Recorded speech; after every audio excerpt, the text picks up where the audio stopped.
Evening all, how are we doing? Yes, sorry about the delay. Had various technical issues, one involving my phone and the other one involving SketchUp. But we're here, we're good. Everything's fixed.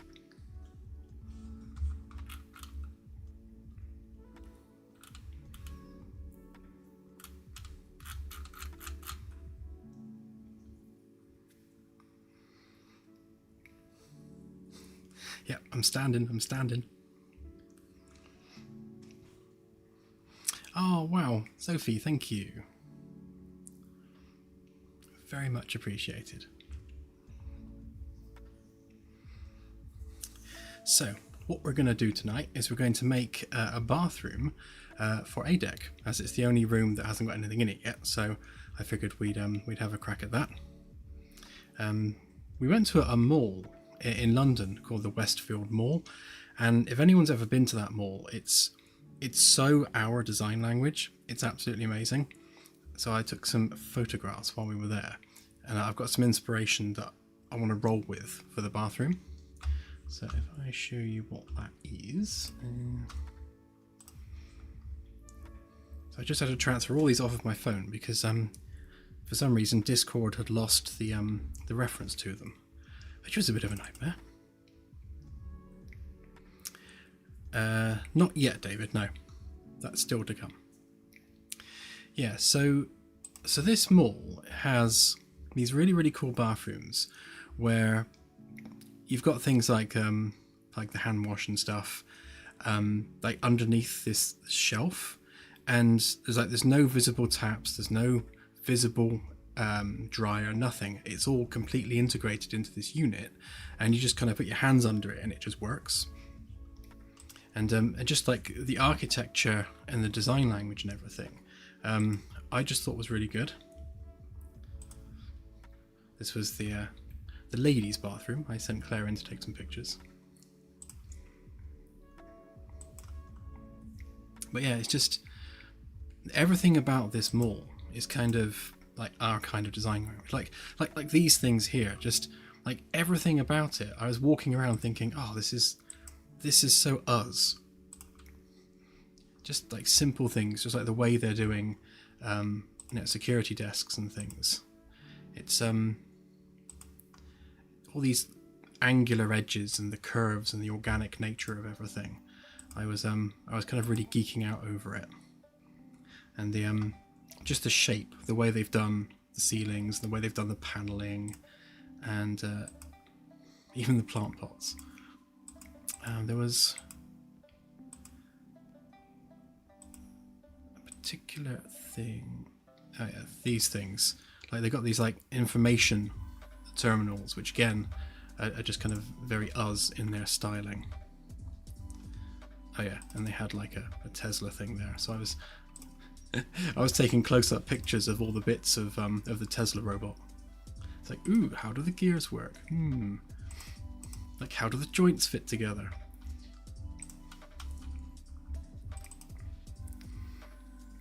Yeah, so I was like kind of really inspired by the architecture in this mall. So I thought we'd run with it for our bathroom design. So yeah, so what we're doing is basically this idea where we've got all these really kind of high-tech indicators, so that you're not actually ever touching anything. So you go to the bathroom, you wash your hands, you dry your hands, but at no point are you physically touching anything, which I thought was really kind of appropriate for the modern age, with like COVID and now this other thing. It's, hygiene and cleanliness has kind of become a big deal. So I think in 200 years we definitely want to have like a more advanced version of that. So I think this is kind of a good approach.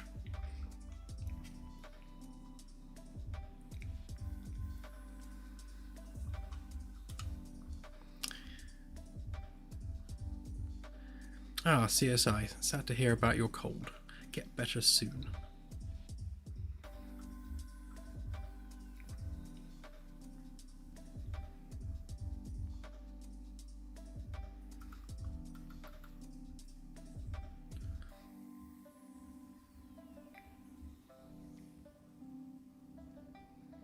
Thanks, Microwork. Very much appreciated.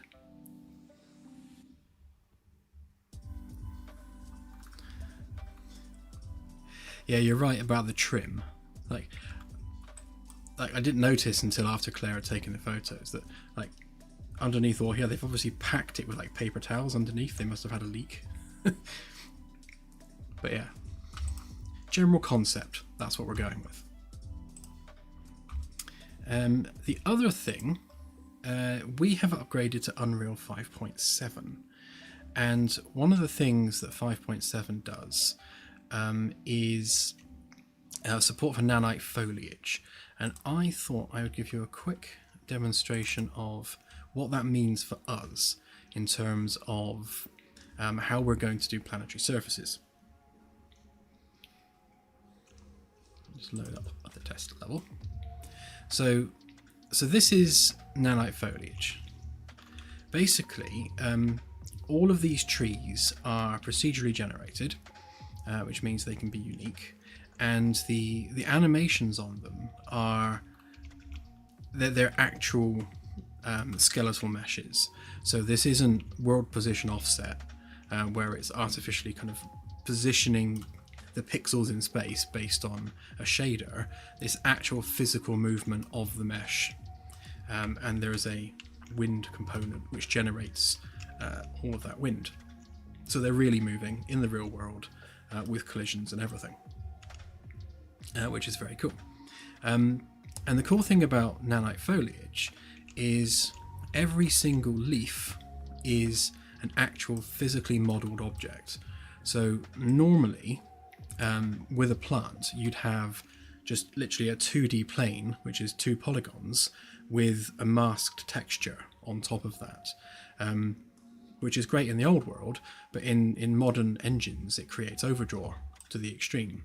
So with Nanite Foliage you have physically modelled leaves, which obviously detail-wise is immense, and what you do is you feed the leaf mesh and the branch material and all that sort of stuff into the procedural vegetation editor, and what it does is it combines all of that to make a plant.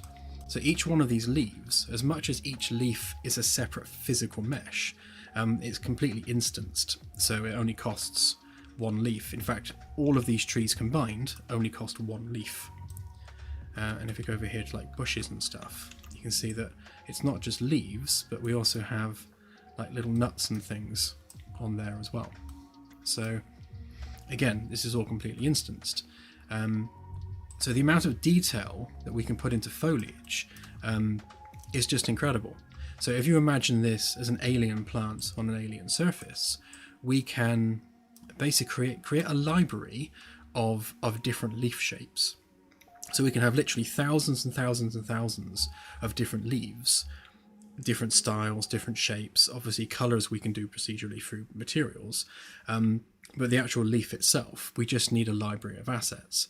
And then the system will create the plant, I guess, as demonstrated here. These plants are all using the same assets, although they are physically very different. So we can have tall spindly ones, short wide ones. We can really like go mad on the procedural generation when creating our surfaces, and everything will be this detailed, which is very cool. And just to kind of demonstrate the extent of this, if we take the scale of this, let's go for say 200. I've got caps lock on. 200 by 200. So there's quite a lot of trees here. Performance wise, it hasn't affected my performance at all. So basically I'm still capped out, like the editor caps out at 120 FPS, so I'm still capped on the editor. So let's make it 2000 by 2000, which is obviously exponentially more trees, and I'm still capped out at 120 FPS. Because it's all instanced, it doesn't matter how many trees there are. It doesn't affect performance in any way. So you've got this many trees, as in like a lot of trees, with each individual leaf individually modelled, and it makes no difference to performance. I'm not sure what's going on with the shadows. That needs fixing. I know that you can stop it doing that, so we'll definitely fix that. But yeah, every single leaf is casting shadows, every single leaf is animating, like every single tree, all of it, completely animated to infinity. Like how insane can we make this before it breaks?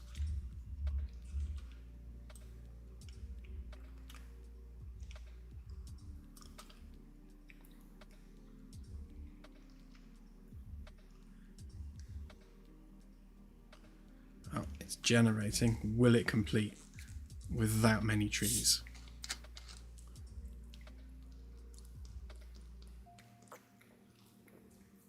The reason it doesn't affect the frame rate is because it's instanced.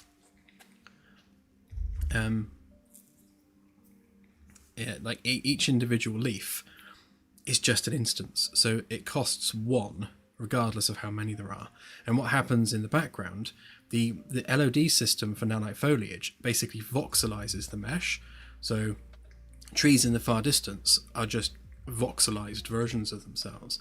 But because it's voxelized rather than being just a 2D proxy pop-in, you still get the full shadow response and the full lighting response because it's still technically 3D.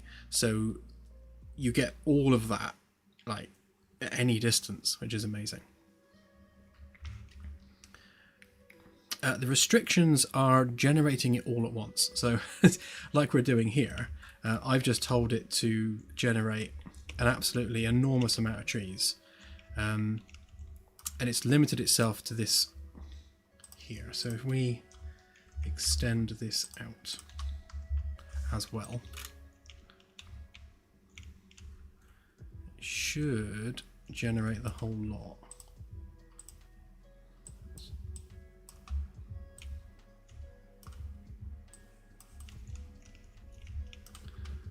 I might have to, oh no, there we go, it's doing it. Because the way the PCG tool works, it looks at the underlying terrain, and if the terrain meets the criteria that you set, as in it's a certain height above the ground, or it's a certain angle, then it will spawn those assets. So of course you have complete control over like slope angle and that sort of thing. So it should hopefully now cover this entire square, at least where the volume extends to, it should cover the whole thing with trees.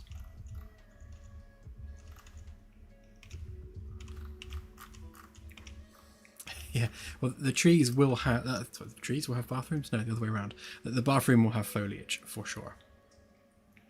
Not this amount of foliage, but it will have foliage, and it'll be nice to experiment with maybe making one of the new types of vegetation assets for the bathroom.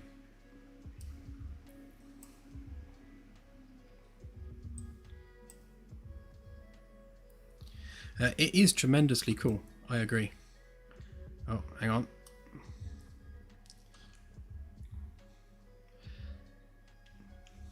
Have we completed our quest of breaking it?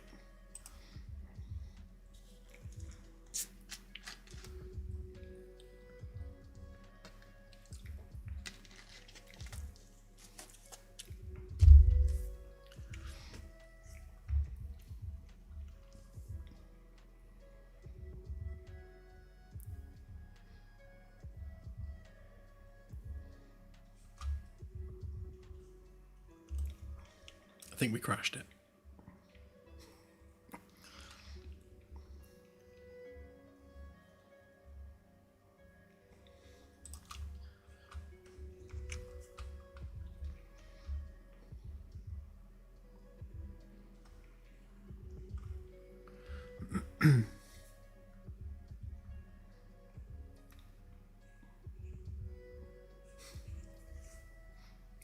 This is part of Unreal, so 5.7 introduced this, and if you've seen the Witcher 4 demo, then it uses that same technology.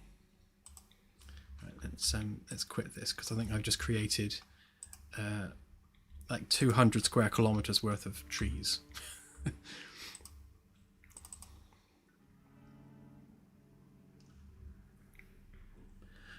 Yeah, this is a new Unreal tech, so any game using Unreal has access to this from 5.7 onwards. So the challenge for us with our planetary terrains is breaking this up into discrete tiles, so that as you move across the planetary surface, it's generating trees and rocks and rubble and things as you go, rather than creating one huge volume and say, right, make all the trees at once, because clearly that doesn't work.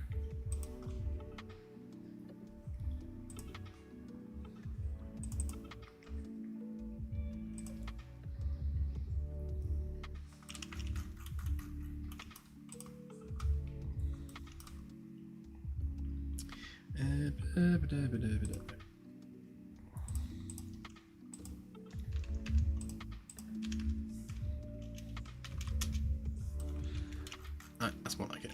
Giant plane.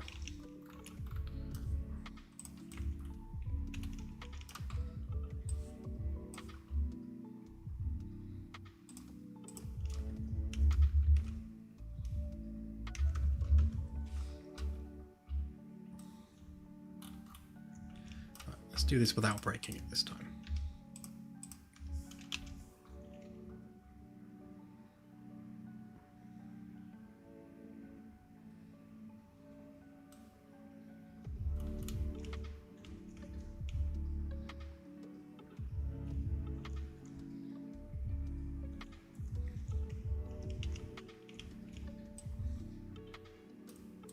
So I'm just interesting to see, like, ground level, just how many trees is that? It doesn't actually give you a count, which is a shame.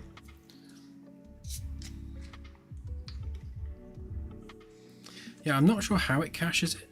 So the way that the PCG tools work is basically you create a volume, and then that volume is sampling the terrain within that volume, and then it's applying rules to that terrain to decide what to spawn based on its grid.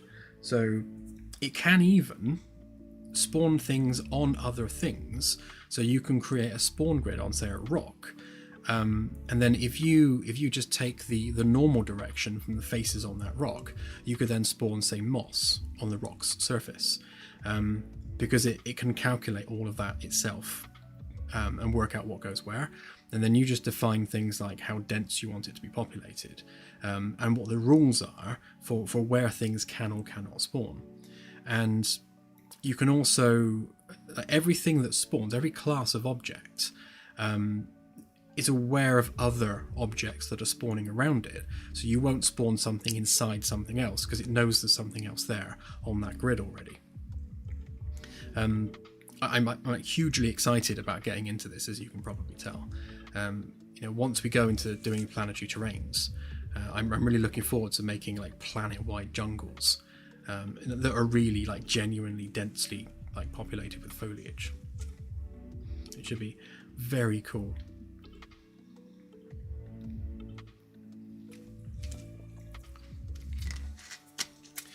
Well, I shall leave that generating in the background.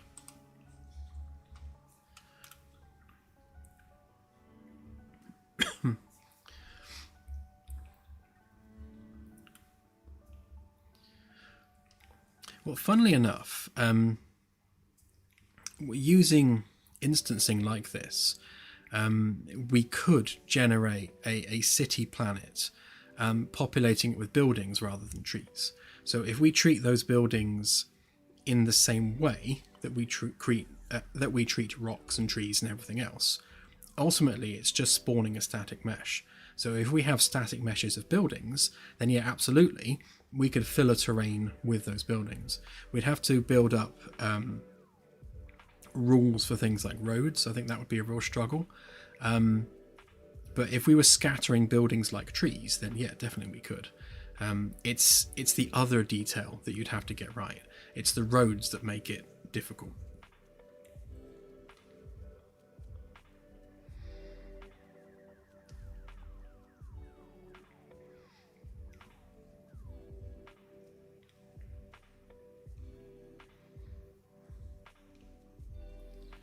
Marcofauna? Do you mean microfauna?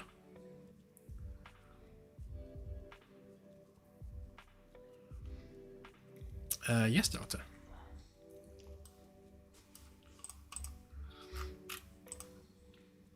So I also I said yes when SketchUp wanted to ask me whether I want to upgrade. So there might be some weirdness with SketchUp tonight as well. So this is the space, obviously, that we have to work with. So we need to make the bathroom fit. So if we grab a copy of that.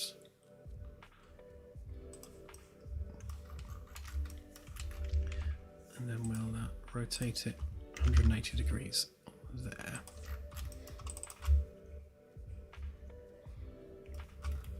Right. Let's make sure I'm dealing with the right room. Okay, so this is the space that we're going to plonk our bathroom. So we need to look at the size of the cubicles, and then work out, how many cubicles we can realistically fit along one side of the wall.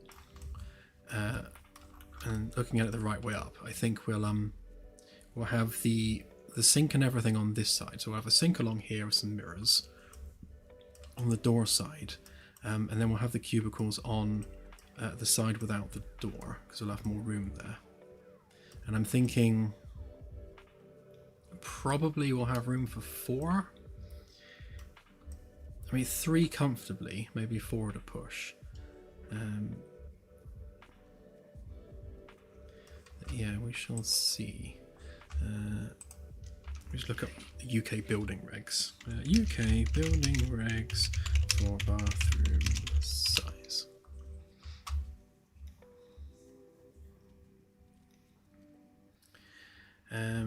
So code compliant minimums are generally 70 centimeters by 130.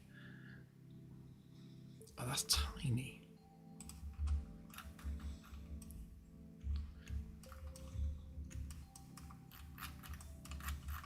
Oh, hello SketchUp, how I've missed you.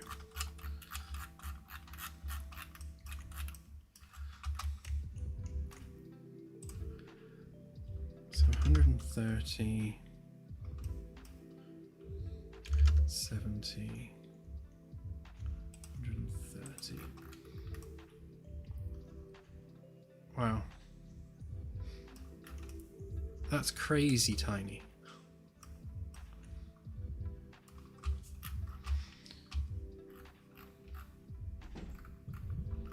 Where's our test dude?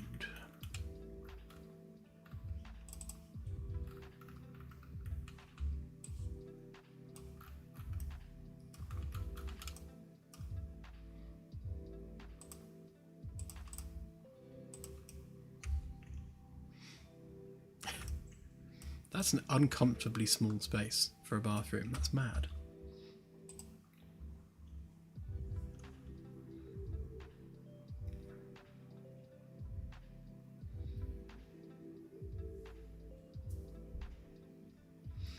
So it says, new build dwellings require a 1.5 meter turning circle and at least 1 bathroom. So you want 60 centimeters clearance in front of the toilet, between the toilet and the door.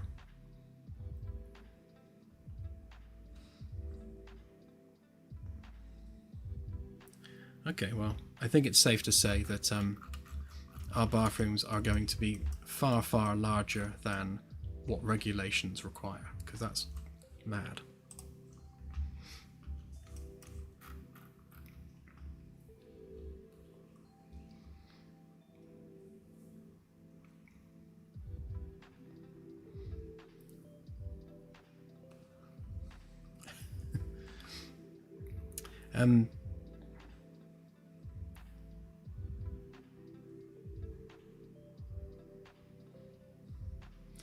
I'll have a look, PSV. I mean, definitely yes. I mean, we will be procedurally spawning like bugs and insects and things on planets where appropriate, and we'll probably do that as point objects. So I know with there was a tech demo that Unreal released when they were sort of showing off Nanite the first time, and they had like a room full of little black bugs, which were basically particles, and like you shine your light at them and they all kind of scamper away. But the logic behind all of that was basically they were just particles. They weren't like properly rendered objects. So we can do something like that where we treat bugs and insects as particles within the world, so that we can have like flies buzzing around and insects crawling on the ground, like a lot of them over a wide area, without it being performatively bad.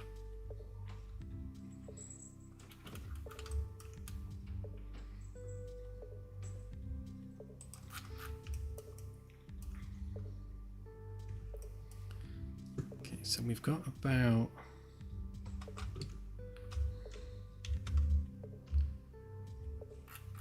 7 meters worth of space.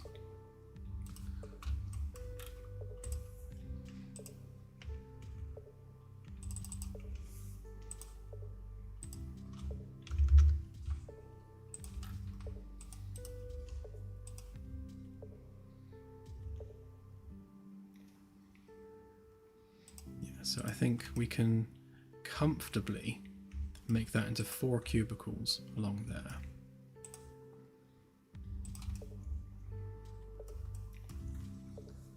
And I guess we can bring each one forward, let's say, well, to the wall.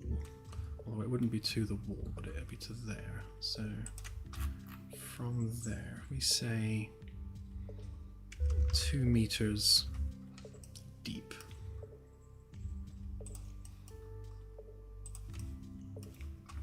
And that's a significantly larger bathroom than what regulations would require.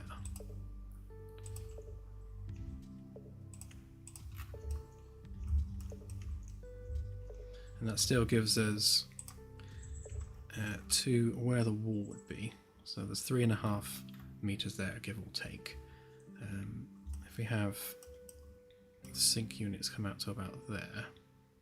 Yeah, so a good 3 meters worth of floor area for walking around on. Obviously, space works differently when you're dealing with a game engine. When you're actually walking around it, you know, you've got the camera and you've got the mesh physics constraints. So things generally need to be a bit bigger than what they would be in the real world. But I think this is going to be big enough.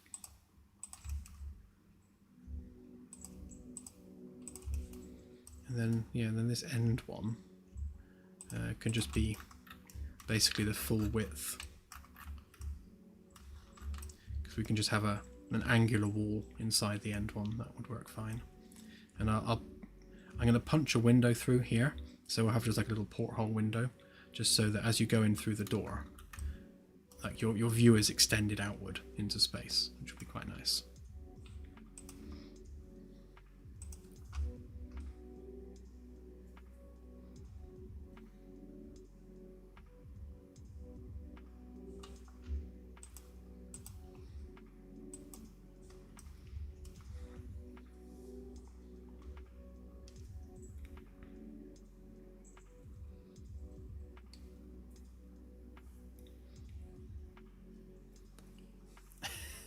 It's not a bad shout, Ian.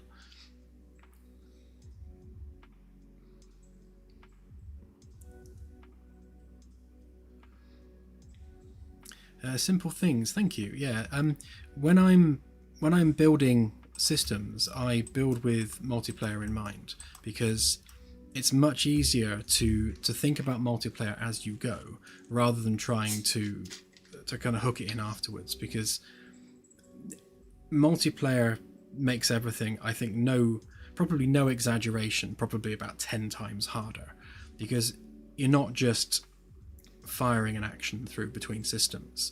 That has to go through an authority pass as well, and you need to make sure that the thing that you're messaging has authority to do that. And then it's just simple things like, if you want to set a variable and you want to set that as a replicated variable, then the thing setting the variable then needs to have authority from the server in order to do that. So there's a lot of things which become a lot more complicated once you add networking into the equation. So yeah, absolutely build for networking from the beginning if you're going to go multiplayer, because doing it afterwards means a whole rewrite, like literally a complete rewrite of most things.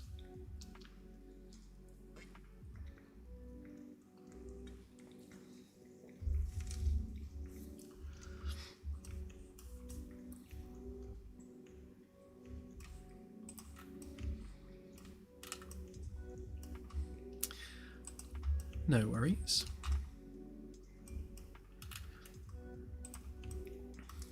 About 10.3 times harder, I'd say.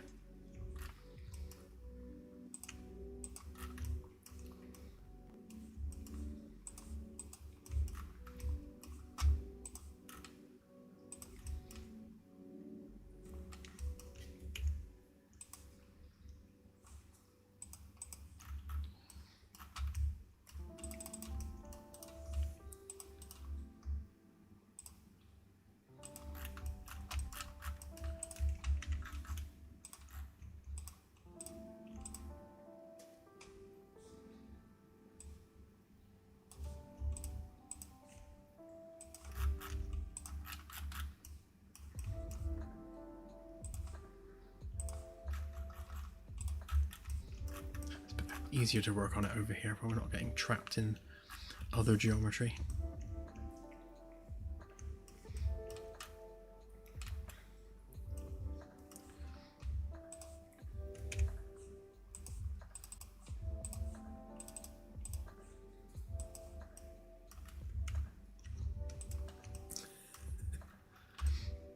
Yes, you will be able to boldly relieve yourself shortly.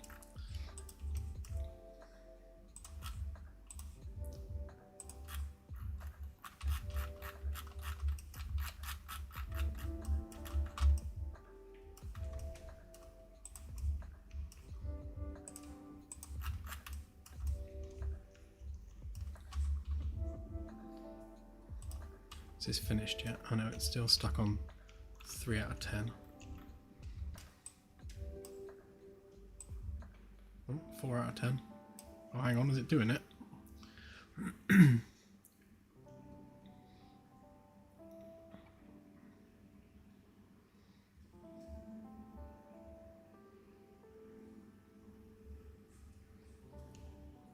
Oh, yeah, we've got trees. Ah, sad face. Yeah, okay, it didn't like doing that many at once.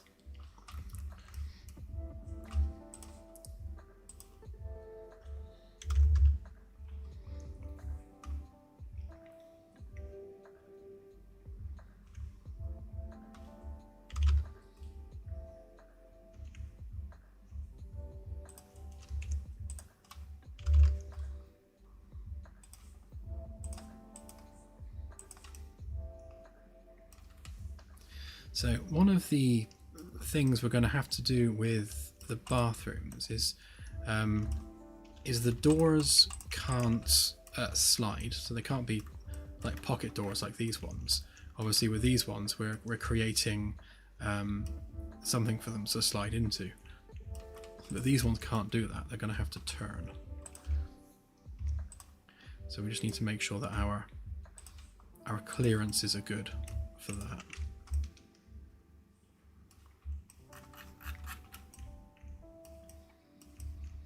So once we add the thickness of the wall panel and the size of the toilet, we need to make sure that the door is able to open and close with plenty of clearance there.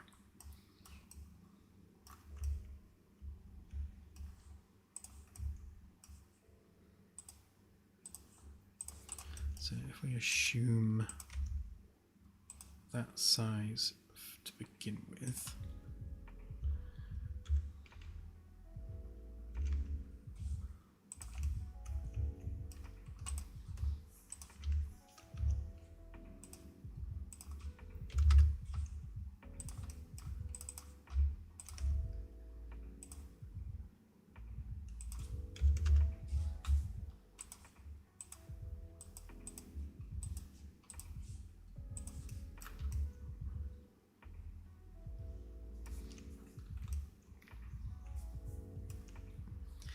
We could have them swing out, but I think that's probably just going to get in the way. I mean, bathroom stalls generally swing inward, don't they? And they're going to be British style, not American style. Like, one of the things I found quite traumatic visiting the States was how, like, in public bathrooms, like, the doors don't go all the way to the bottom. They're really high. There's like a huge gap under all the doors. That freaked me out, that did.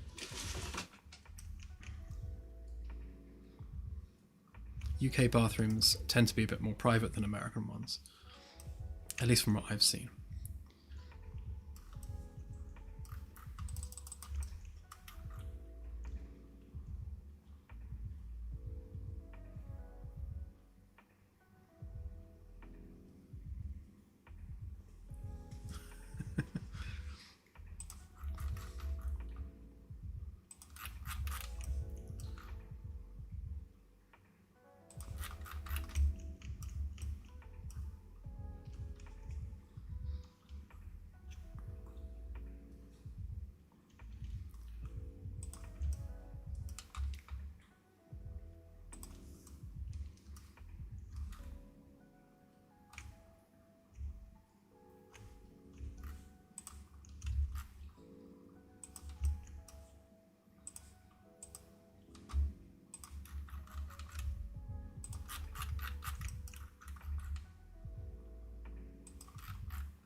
So one thing I'm trying to decide is, do we do the window this style, where we cut through horizontally, or do we follow the contour of the outer hull?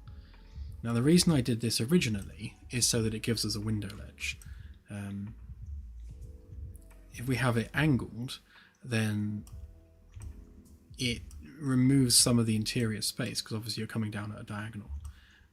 Same at the top here. So the window is lower because you're coming down at an angle. For the bathroom, because it's just a porthole, really, it doesn't matter quite so much. See, instinctually, I want to make sure the design is consistent all the way across, but it doesn't need to be. Yeah, if I make it horizontal, then it's basically, it sticks to the design language we've already established, which is probably a good thing.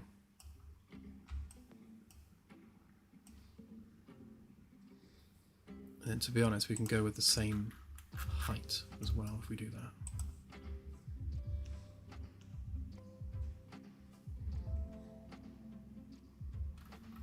Yeah, it would be nice. I mean, this one at the end could have an external window, but I think we'll keep it. We'll keep it so that the communal bit where you wash your hands has a window, and the stalls themselves do not.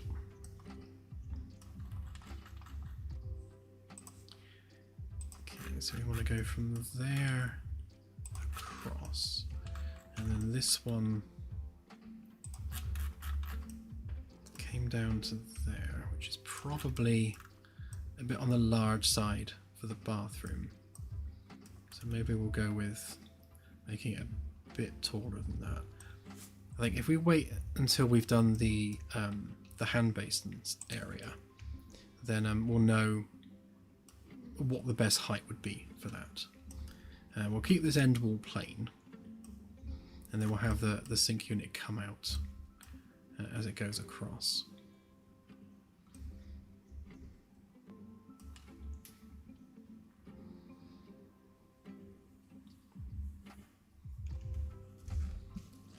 Does it have a window?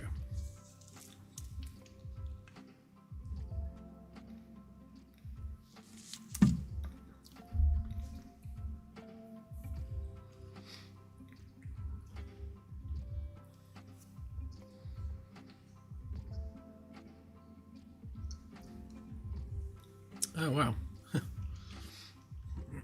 I've never been up there.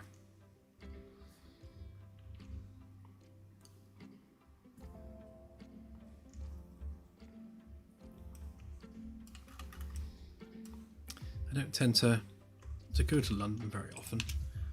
The only times I'm there are usually on business. In fact, I don't think I've gone there just as a tourist in quite a long time. It's always been business related for one reason or another.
Yeah, I think maybe about that seems about the right size and height.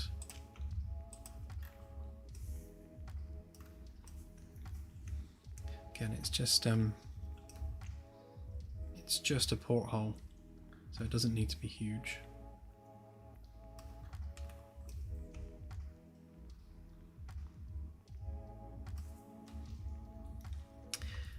Yeah, it's nice actually to be modelling again. It's definitely been a while. I haven't touched SketchUp in quite some time actually. So yeah, it's I'm a bit rusty, but hopefully that won't detract from what we're doing. I'm actually going to grab that and then delete it. So we've got a reference to the room without all the rest of it getting in our way quite so much.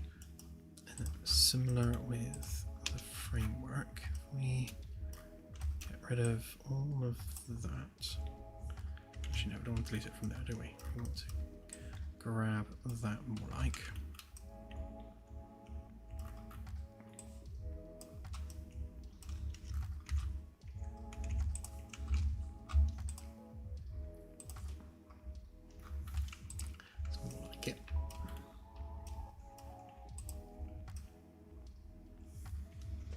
Okay, now we can see what we're doing a bit better.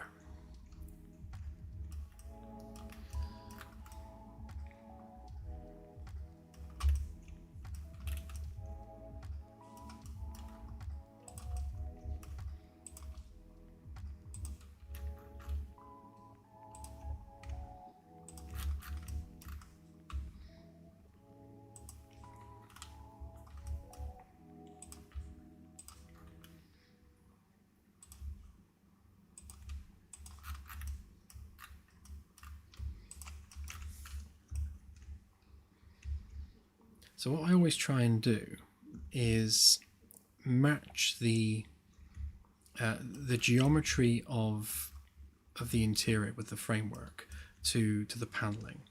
So we do things like we leave a gap around there purposefully, and all along here purposefully, so that we can have a curved panel that fits into that space. So the lightening and access holes always sit in between where we would be drawing the ceiling panels. So obviously that would be a wall panel there, and that would form a ceiling panel there. Now having the stalls there obviously complicates that a little bit, because we're breaking our rule with leaving an edge.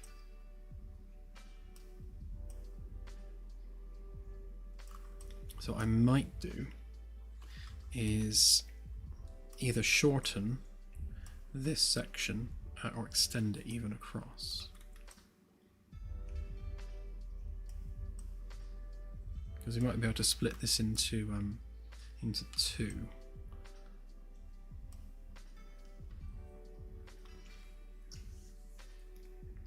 I'll have a go at it, Delta. It does package. So I've already done a test build on 5.7, and happy to say I gained an extra 5 FPS. So obviously there was a bit of optimization under the hood with Unreal. So FPS went up, not down. That's always a good thing. The main reason actually that I moved to 5.7 is because Unreal have fixed the bug where you can't enable stereo rendering for VR. It works in 5.7, so that will really help with VR performance.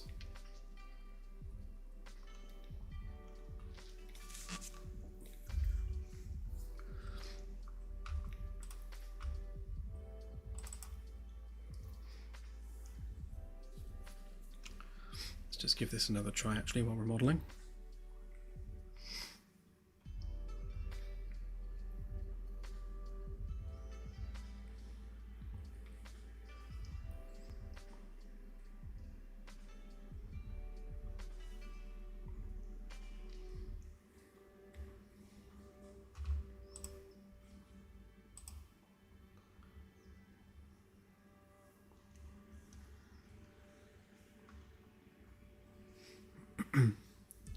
Actually, that gives me an idea. Let's wait for that to open a sec.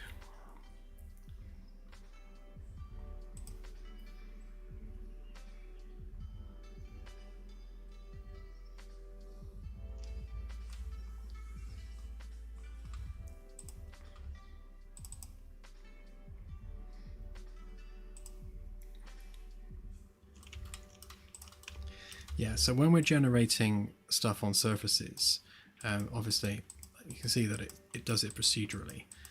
So we would give that a seed value, but we'd want it to be obviously tiling those instances. So that as you're moving around, it uses the camera in the world as the origin point, and it will create tiles of detail lined up with the camera. So if we do that a minute.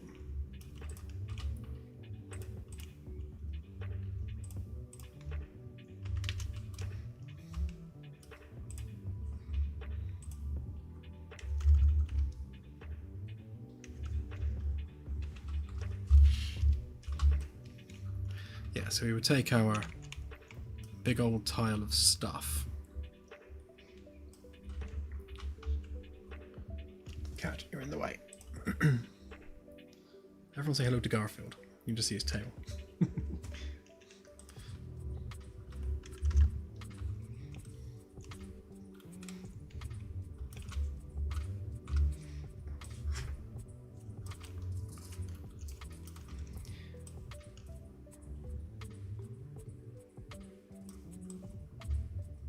Yeah, so you could do something like this where you tile it rather than have one giant generation region, and then we don't have that giant crash problem when we'd be doing it.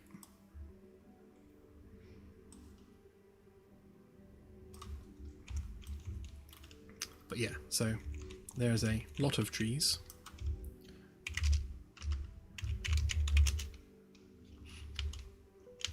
And as you can see, my frame rate is capped at 120, which is the engine cap, and as before, detail down to the individual leaf level, and we're still hitting 120.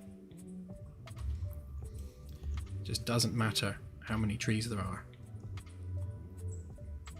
But how cool is it going to be when our planetary terrain is built this way, with this much ground foliage to be flying over in a shuttle?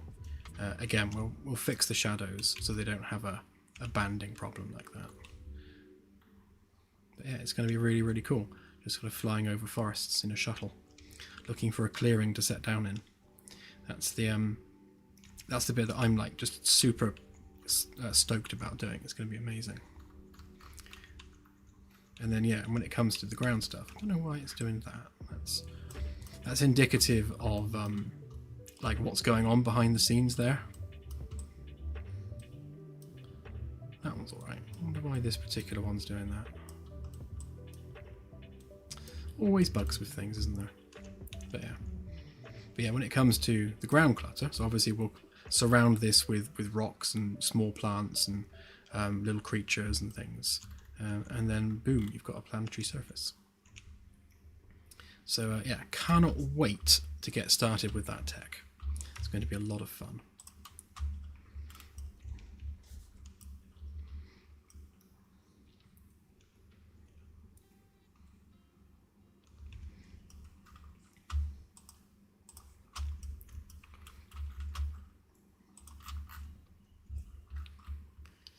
So we've got, yeah, so that's basically 2.3 meters. So it's slightly wider than our kind of our 2 meter cap that we try and put on tiles in the world. So if we were to move that,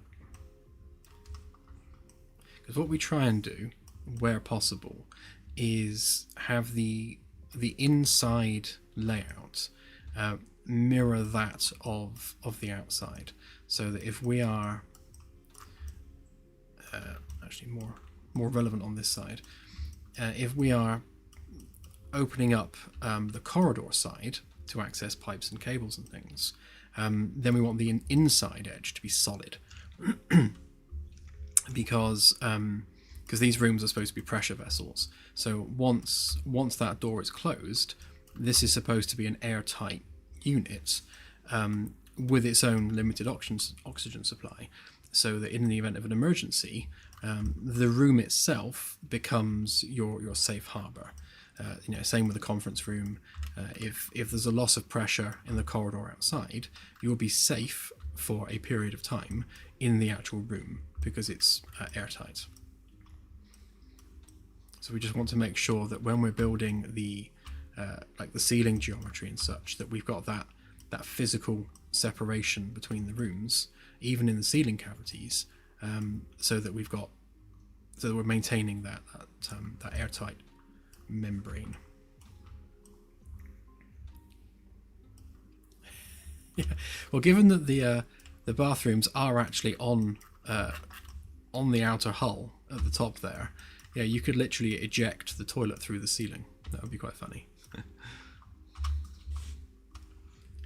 Garfield, don't get angry with me. This is my mouse and my mouse mat. Come on, get your claw out of my hand. Thank you. No. I'm being bullied by a cat.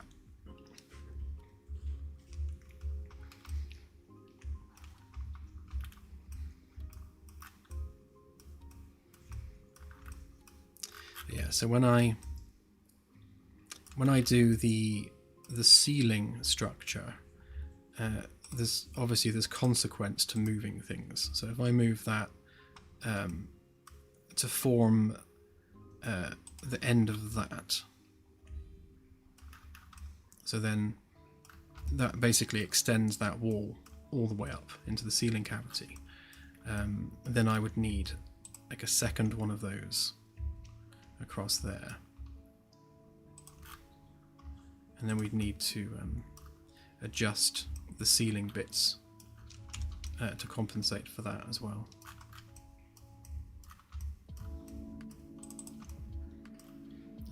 need to take that and move them over there. And the same on that other side, so that we're forming more discrete sections. And then when it comes to the window, we'd have to do what we've done on this side, which I've now deleted. Where is it? On here. Where we are basically stopping that bit of framework, but on the inside it's still structurally supported by the metal. We just break the stiffener on the inside.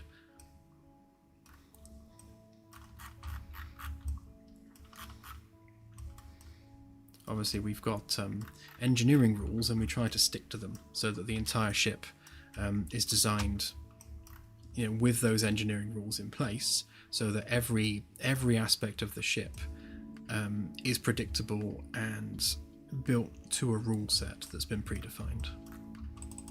Just helps keep everything always consistent and logical. Yeah, so if we were to move that like that, and then I'm assuming we should be able to grab that other edge from there.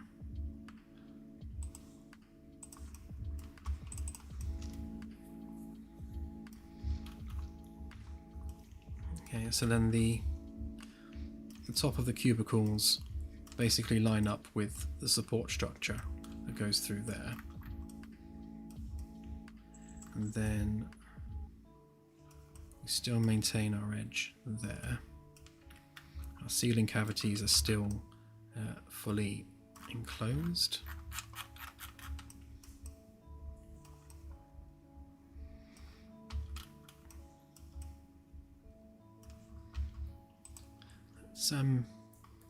Let's just grab a pre-made model of a toilet a minute so that we can get some scale.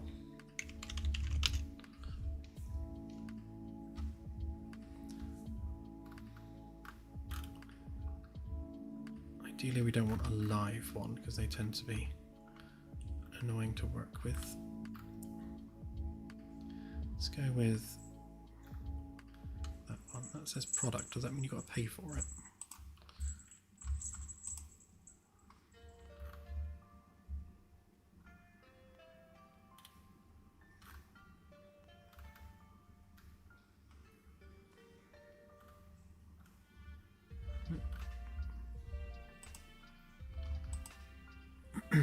Guess not.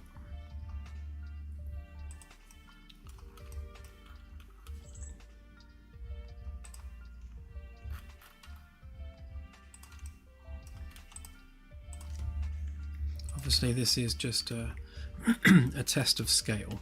This isn't the mesh we'll be using in the long run. We shall make a sufficiently futuristic-y looking one. Futuristic but practical. That's kind of what we try and go for. So it looks the part while still, making some logical sense.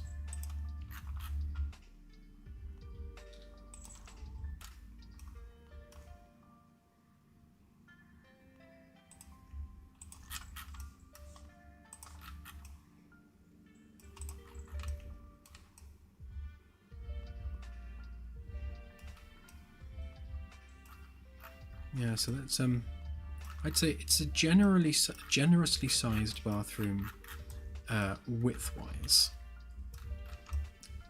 We could potentially be a little bit more generous on the length, so there's more clearance with the door.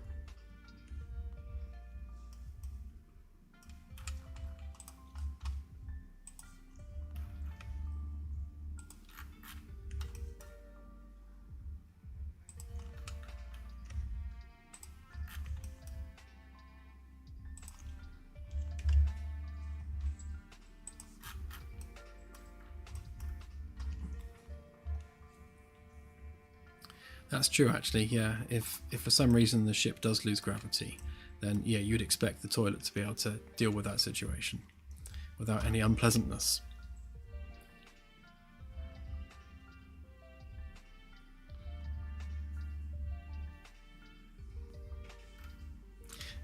the Magellan.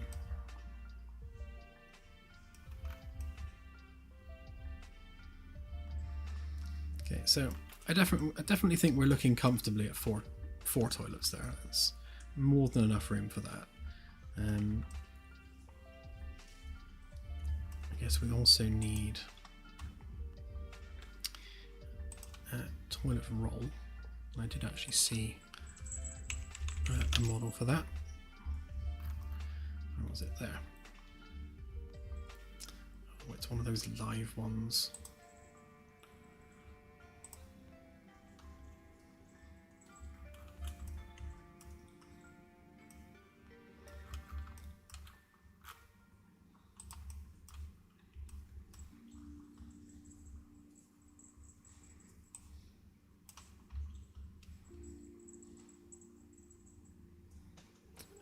Yep, whatever, we'll go with the defaults.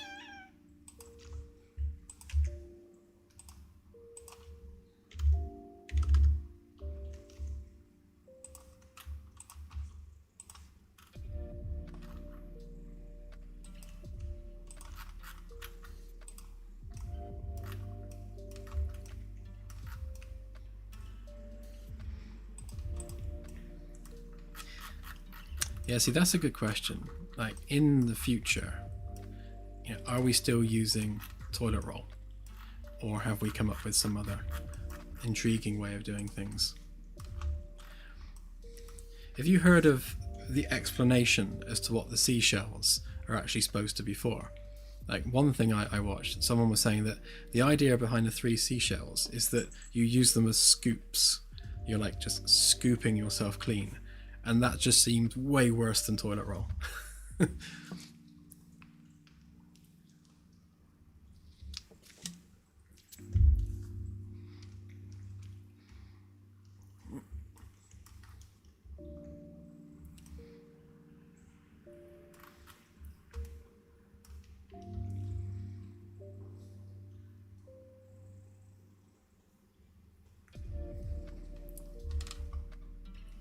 Yeah, interesting point. Yeah, I suppose. I guess B-days are quite a continental thing. I don't know how it is in the States, but certainly in Europe, you see them more in the continent than you do in England. I mean, I've literally never seen one in England. I can't think of a single example. I've never used one either, so yeah. B-days are a mystery to me. But it's yeah, it's a good point. I mean, if the toilet itself was capable of doing the cleaning, then you wouldn't need paper. Especially if it has like a blow dry function as well.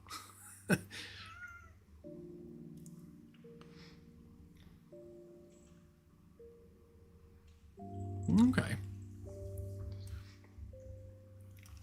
Sounds good to me. So we have a little control panel on the wall would be good for that.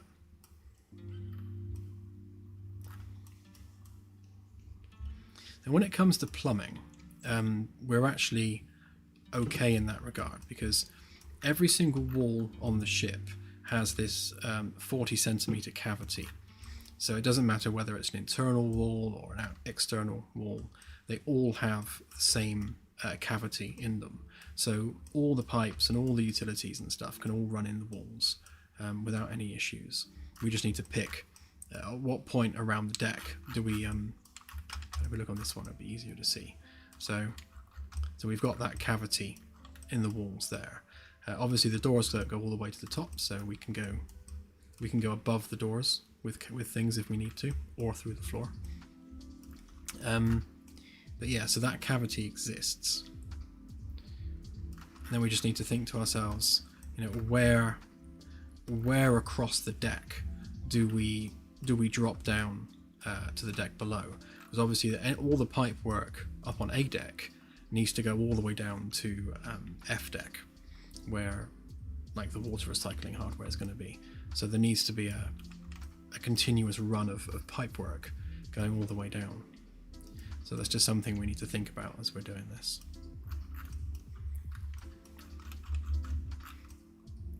But yeah, I think we'll probably go the outer route, so run the pipes this way, and we'll take them down through, maybe through the outer skin.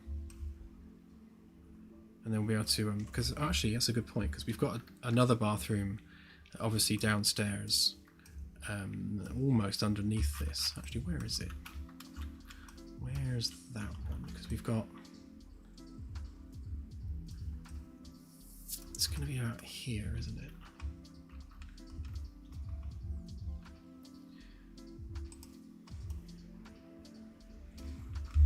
Yeah, so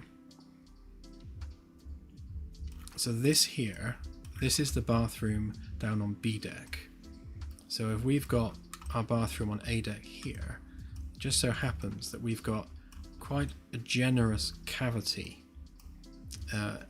on this bit of framework, which only exists really to balance out the design on the corridor ring.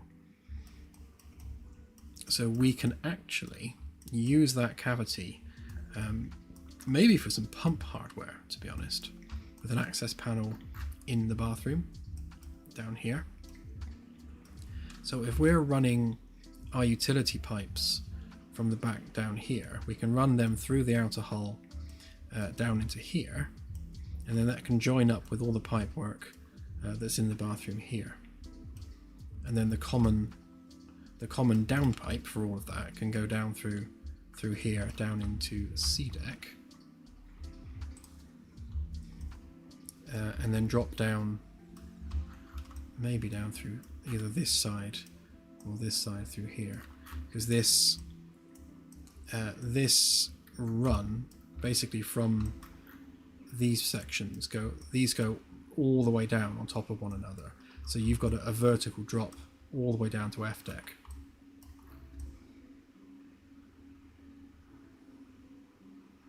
Yeah, so that's probably the best way of doing it.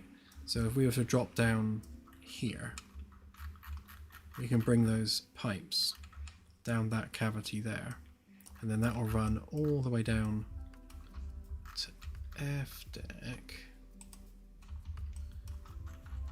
So that will come down here, and then from there, the water recycling stuff. Yeah, because the engineering control room's this side, so life support's on this side. So actually, life support's already on the other side of the wall from there. So maybe if we were to bridge through, yeah, because the opposite side of this is obviously the VIP quarters, which also has a cavity.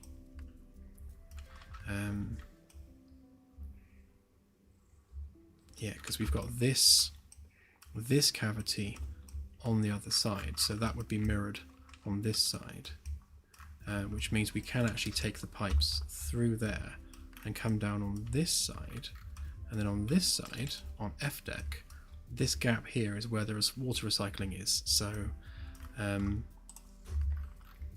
so we can link all the pipes up.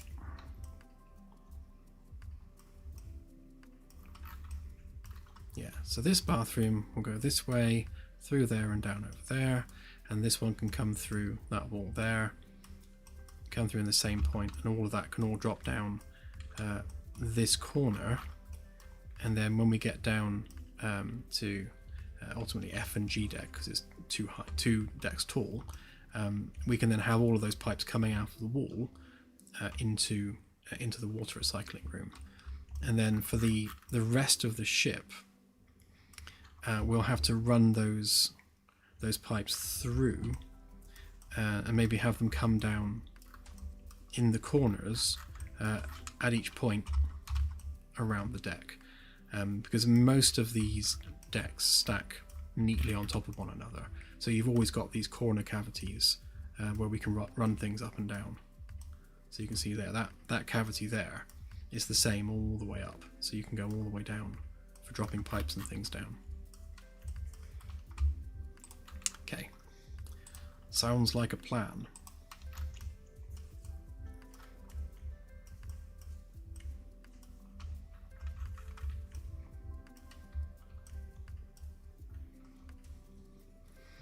Yeah, we'll have inline pumps, I think, for handling that.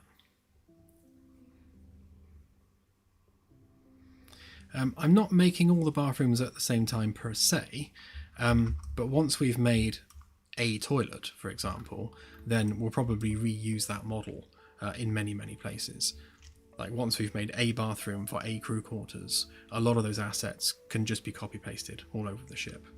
So yeah, in some ways, yes, we are making all bathrooms at once. Okay, so typical sink height. Actually, more so than that. UK building regs for public bathroom sink height.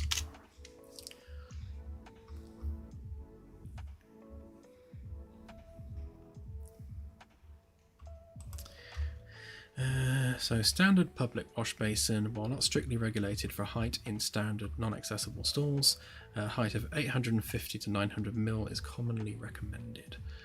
Okay, well, a lot of our handrails are 1 meter, so 900 mil is just shy of that. So let's go with 900 and see what that looks like. That's 90 centimeters basically. That gives us a sink height of that.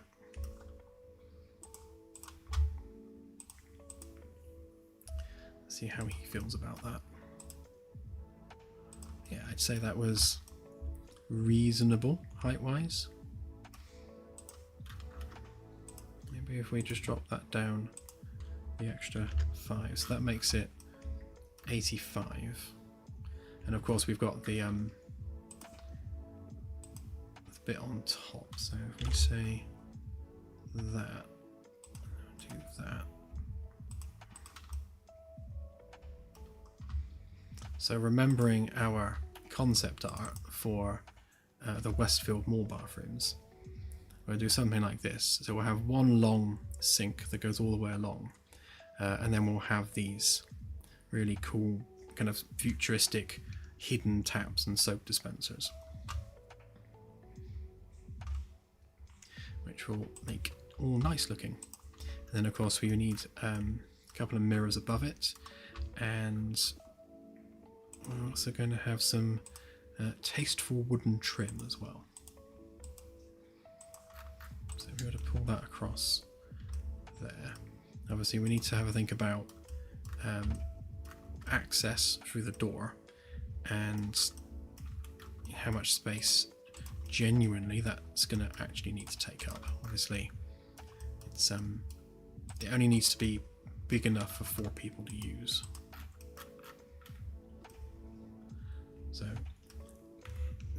yeah, this is only essentially the bathroom for the bridge crew, so yeah, you're looking at probably never all 4 in use at once, unless the bridge crew all had the same thing last night and it didn't agree with them.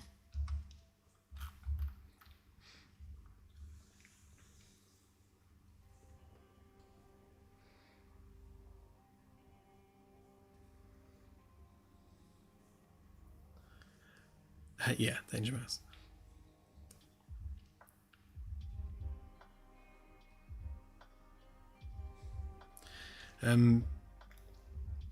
Yeah, I guess we'll build some kind of trash receptacle into the design.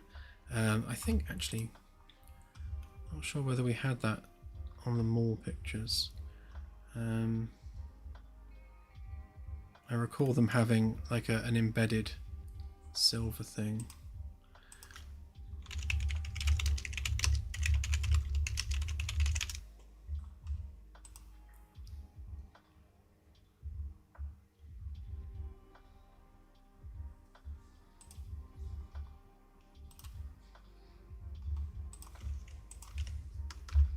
Oh yeah, there we go. So this is one of the other bathrooms in Westfield, and you can see their bins are actually in the wall. They're like embedded, and again, love the design language of everything they've done here. And what's that? So we've got, it should be 3, shouldn't it? Yeah, soap, water and dryer. But yeah, so nicely underlit. We can do trash receptacles in the wall like that. Yeah, that'll do, I reckon. Do we have any other examples?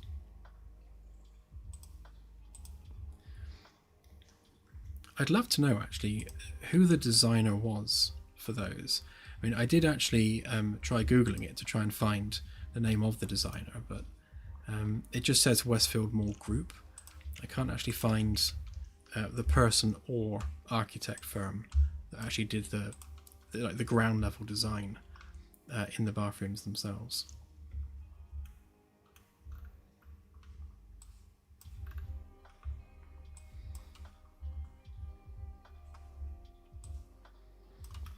Obviously their design is quite stark and quite white, so we won't do that kind of thing. It's going to be we'll have a lot more in the way of wooden paneling. We'll have the white plastic physical paneling the same way we do with the rest of the ship, but the way the sink works with the hidden utilities and the little lights and things on the front, we'll definitely use that. And we'll go with a more sort of mirror design that's more in keeping with our ship design.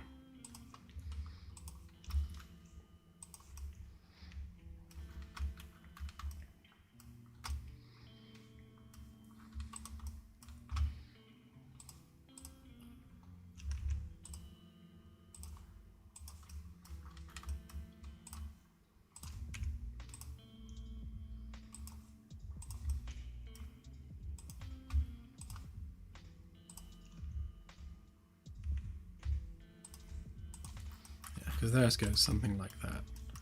So you've got that kind of sink that just kind of slopes away from you, and then the drainage is like a little thing all the way across the back there.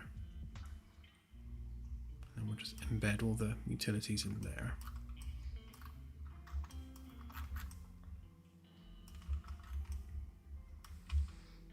Okay, so in terms of our person,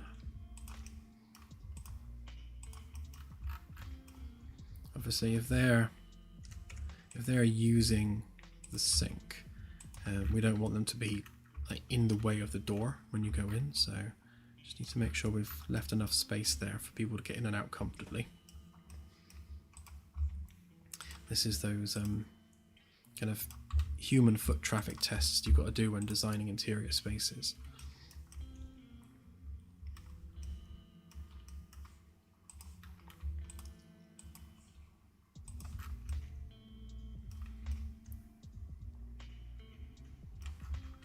I think we'll have the window go just across the back there, filling that gap. If we leave the same space away from that edge than we do here, and then we'll just position the window neatly so there's an equal gap on each side, just to keep it balanced, because I do love me some symmetry. Something like that. And then we can just adjust the framework as needed. So the framework on this side can't move really, because that forms our a ceiling join at that edge, so that needs to be able to support our curved top. And similarly on this side, this bit has to stay, but we're more flexible on this side, so this doesn't need to be a curved top per se, although we could. We could always curve that side and that side and give us a more centralized kind of ceiling panel, because obviously we need to give it some kind of an ornate light fixture on the ceiling.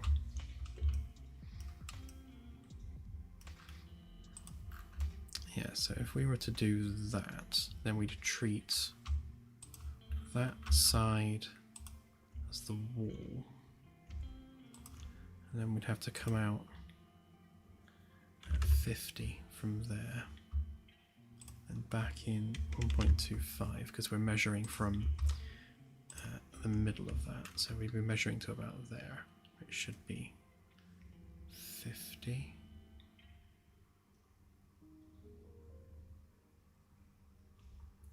Oh, wait for autosave to do its autosaving.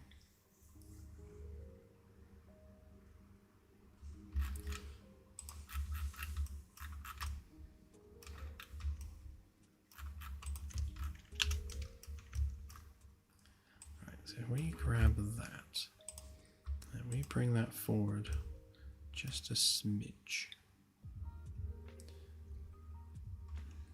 So another 20. That makes the stall depth.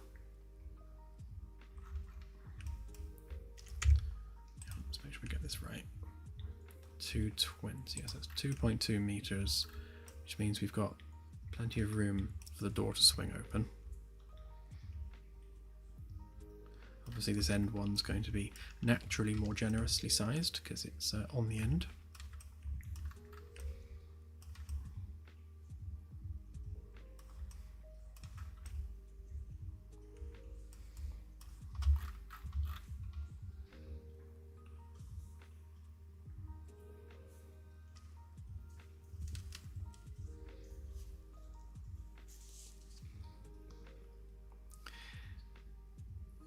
Yeah, we use very much physical 3D printers.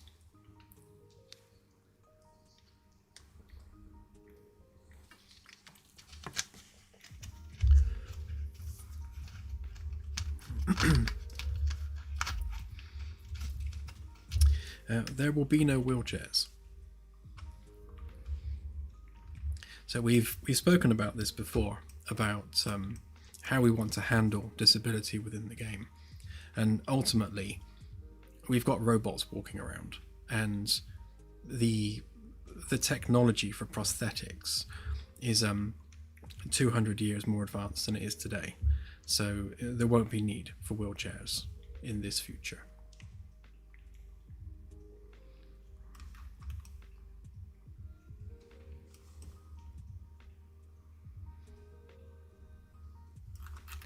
Actually, these need to move over a tiny bit because of that edge.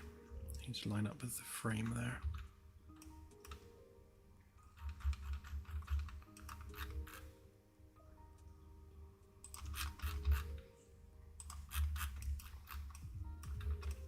Doesn't matter if we take a bit of space away from this one because it's already more than generously sized.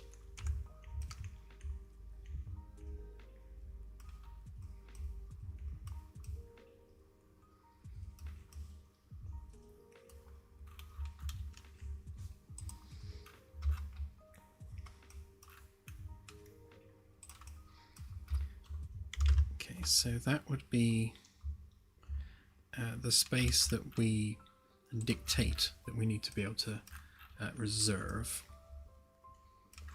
I'm not sure that I reserve the full amount actually on this side. It should be 50.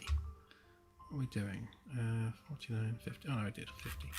So it should be 50 centimeters from the outer wall to the middle of the beam. Logically, I should have done it from there, really. But it's just to give us enough room to put a 30 centimeter curve on there and still have a flat bit where we can put bolts in.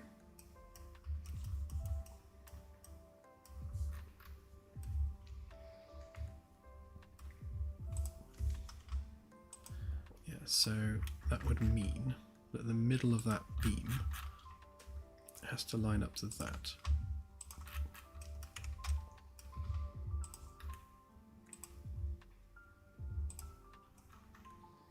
So that's exactly 50. And then we'd come out, oh, not that, do it with this, easier. So then we come out 30 centimeters that way. And then we go 30 centimeters that way.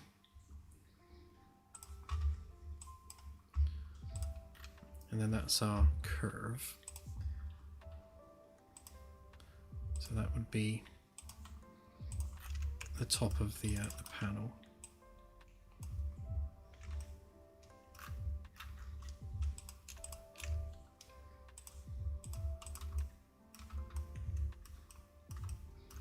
And obviously we turn that into a corner piece in that corner, and then that bit would go all the way across, and again have a corner piece at the other end.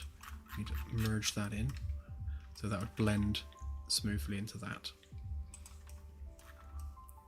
Maybe even curve all the way down, to be honest. And then we'd have that same curve on this side above the sink, and that kind of creates the smooth organic shape for everything. And then we'll have to turn that ceiling bit there into segments, and then we can bring in the ceiling panels. To be honest, we can probably get away with just making them big wide panels, just with a light fixture in each.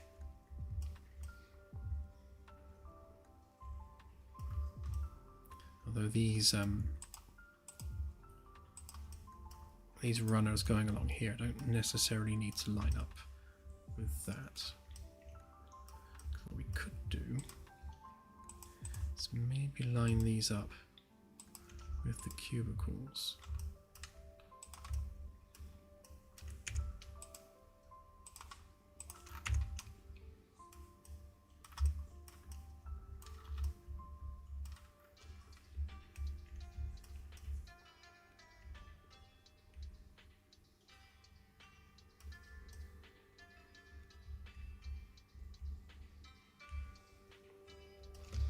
If we lose that one, that actually gives us a fairly balanced design, because we've got one panel that's going to come up and over there, so that would be one solid panel, and then similarly on this side we can have a solid panel that curves down, and then we will fit our ceiling design into there. Or we keep that separate and then move that to there and do it that way, and just keep that distance sort of equidistant between the two. And then we have two large panels with two smaller end pieces, which I think is more realistic from a design perspective. Just need to line that up.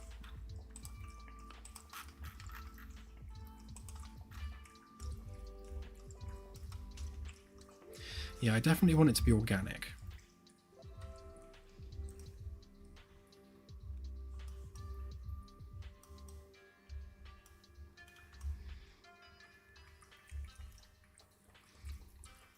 Okay, so design-wise, we definitely want those nice curved edges on here. So this is going to have to come out in a nice curve there. And the same on this side, will come out in a nice curve. And we'll also have the bottom bit in a bit like that.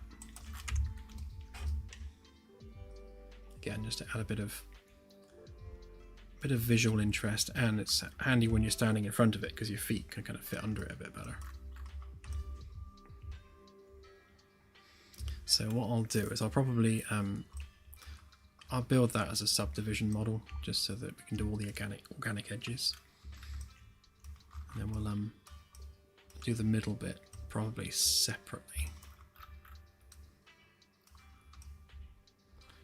Okay.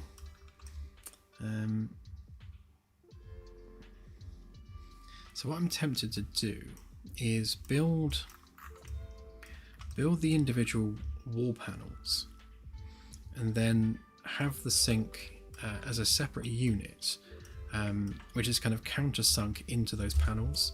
So if we sort of leave a gap where the panel is, with like some wooden like a wooden trim around that, and then this kind of looks like it's been slotted into place inside those panels. So the same as we do, in fact let's get rid of our huge forest and go to the level a minute.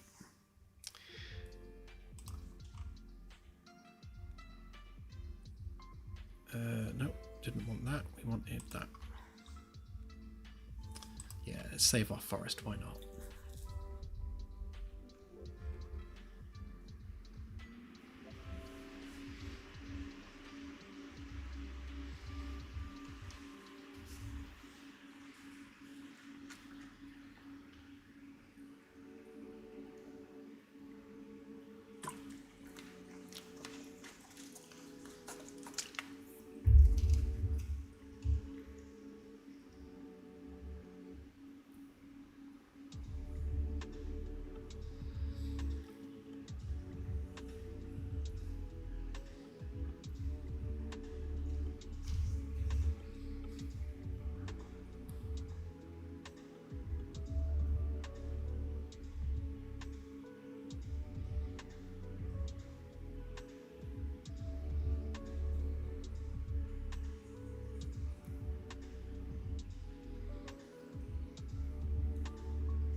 I think this is the first time I've opened this level since upgrading to 5.7, so it's probably doing a bunch of, yeah, there we go, shader compiles and that usual thing we have to wait for with Unreal, doing shaders.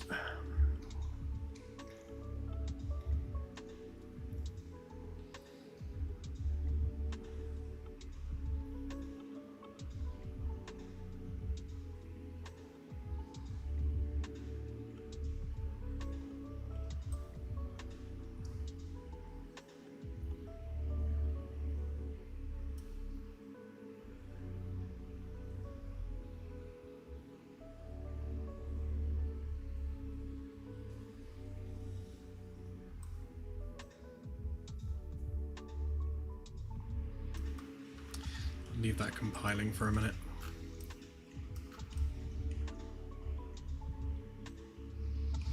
Okay, so these two panels with a flat bit are going to be really simple because we're literally just doing a pretty standard wall panel across there. Same on this side, these should be pretty easy to model. This corner piece here is going to be mildly more challenging. I'll probably just create a path and have it follow that. I guess similar on this edge, we can just have it create a path. Yeah, we should be right. Nothing too overly organic with that, but the unit itself, that's going to require probably a lot of organic intersections, so we're better off just subdividing that one.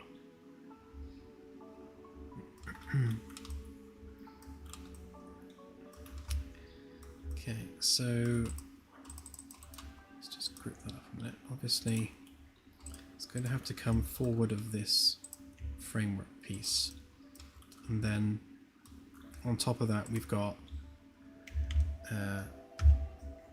5mm rubber seal that goes behind all the panels. Then we've got a 2cm wooden bit, and then there's a small gap, and then an inch thick white panel. So the sink can't go any further back than that to make room for the paneling there. So I think what we'll do,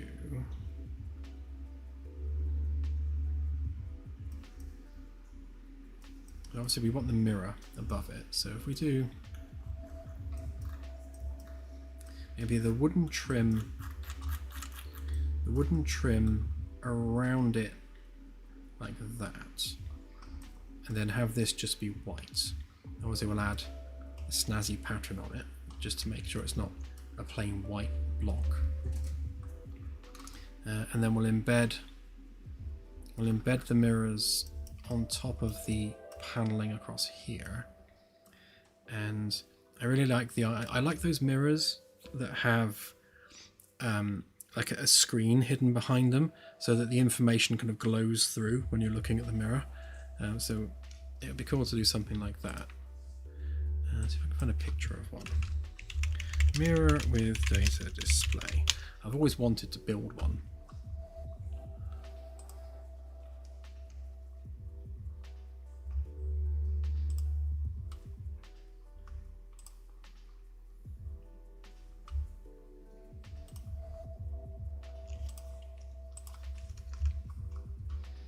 Yeah, something like this.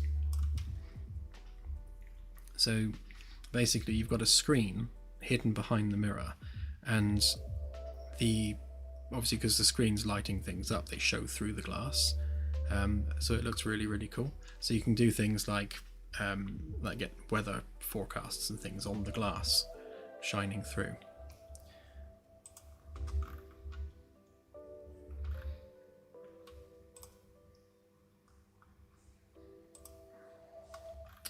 Trying to find a better example of one.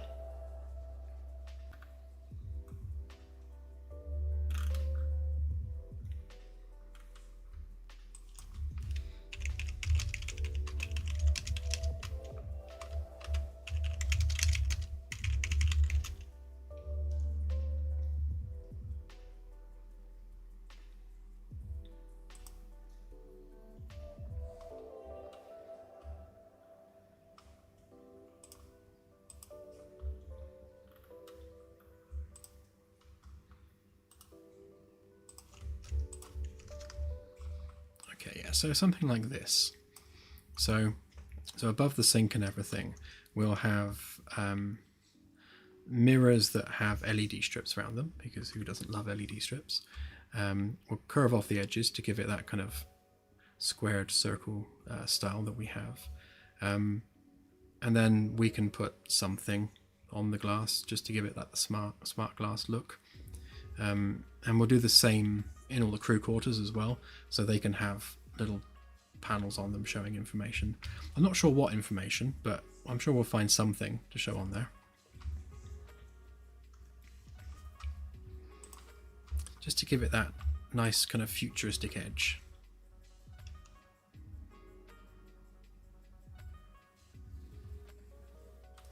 Yeah, we shall see. I'm not sure what I'm going to do floor-wise.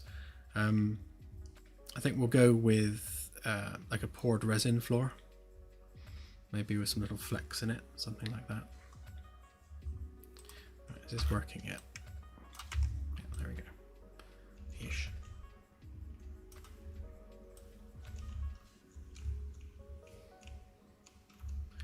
Okay, yeah. So here's our working space.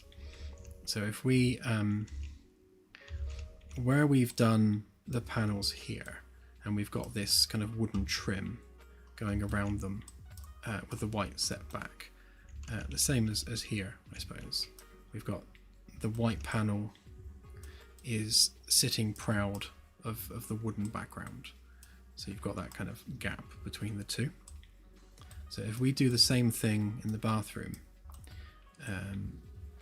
where we've got the wooden background with the white paneling over top, it means we can use the white panel to define the shape of the design, because the wooden bit behind is just literally a square of wood, and then we cut the white panel to shape to give it that kind of visual interest.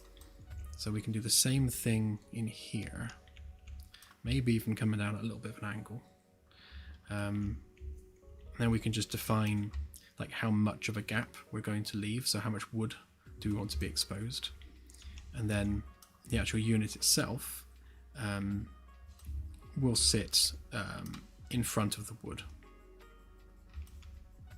and obviously we'll put some LED strips behind it. So in many cases like this, in fact I might go ahead and do that at some point, is we can embed LED strips in the cavity between the white panel and the wood, just to cast some light down under the panels. Lighting with things like mega lights is becoming largely free to render these days, so it means we're a lot more free with what we do lighting wise.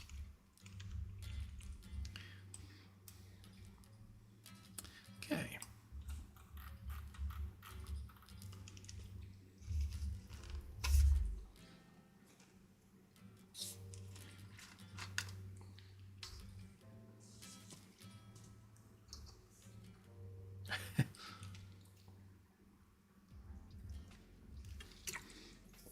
You're allowed to be inspired by something.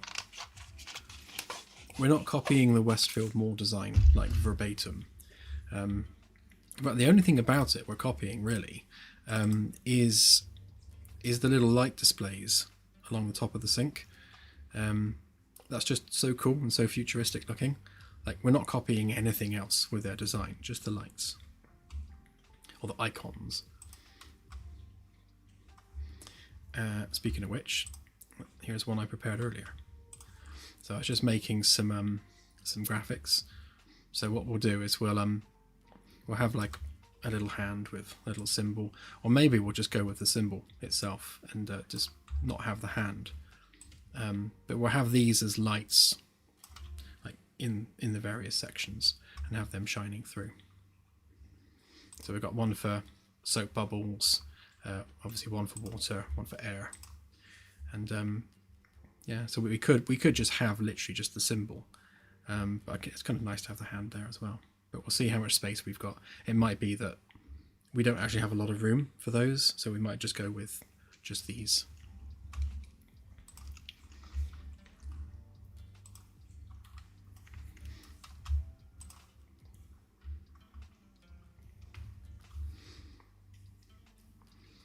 The YouTube player has been fixed for a while, hasn't it? When did you last try it?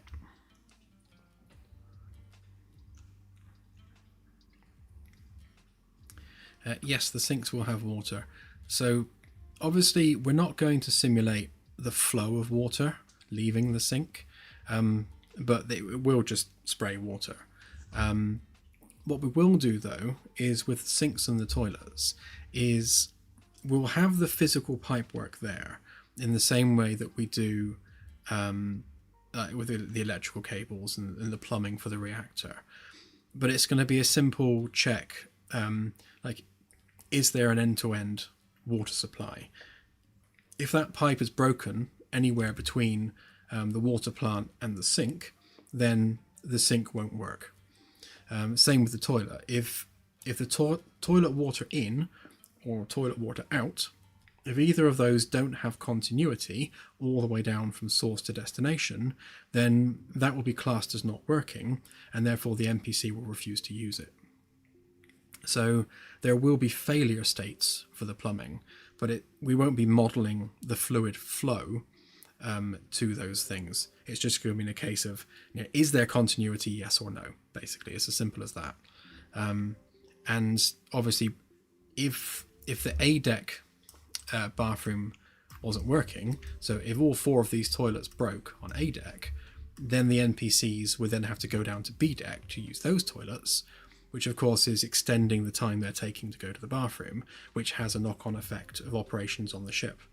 So we want everything to be influenced by the environment, and we want the NPCs' performance to also be influenced by their environment. So if all the ships are broken on the toilet, then you're going to get a situation like you have in The Sims, where they're wetting themselves, and then they're feeling really bad about themselves, and their performance drops even more. So the NPCs will be affected by stuff not working around them. Obviously, that's the next layer of depth to add once we've got their basic logic down.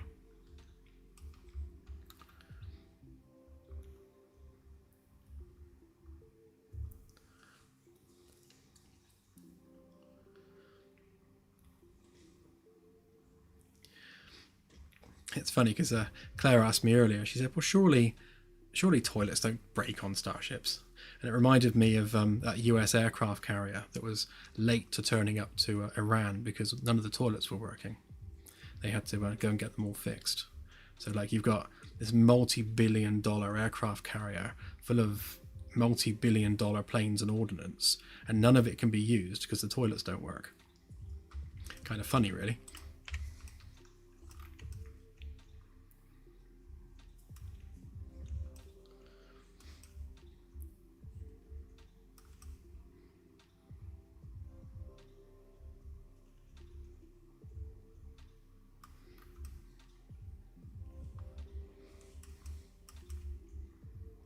What I'm going to do, I'm going to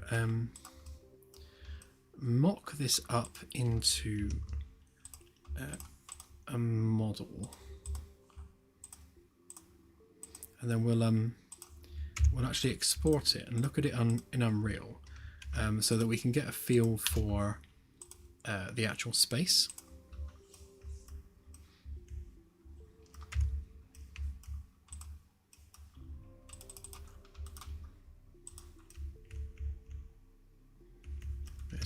Alright. Because it's good to be able to walk around these things as you're making them,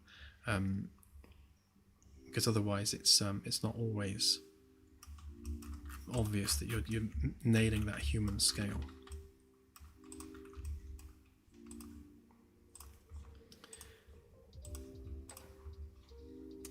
Oh, it's been a while since I've done this.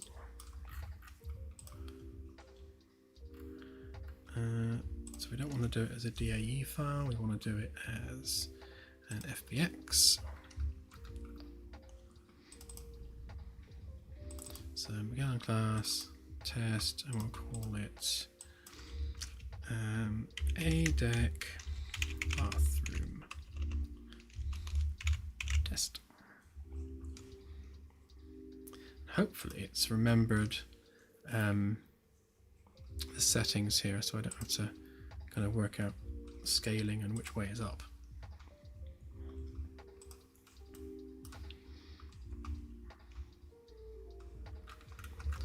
So if we use the ADEC interior walls level,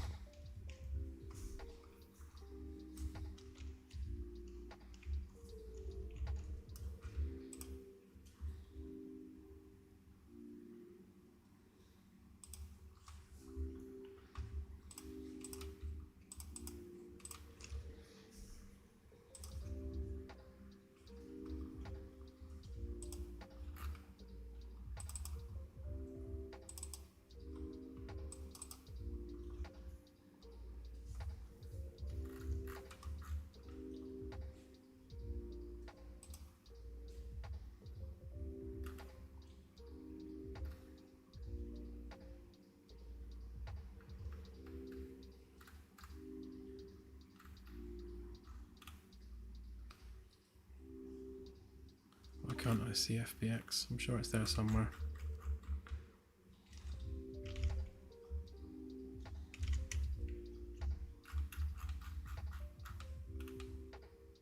So that all file should work.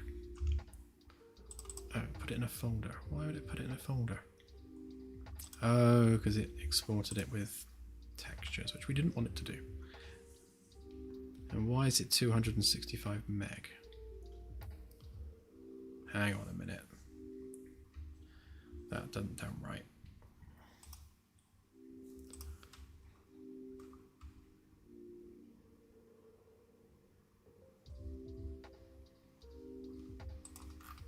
Definitely not right.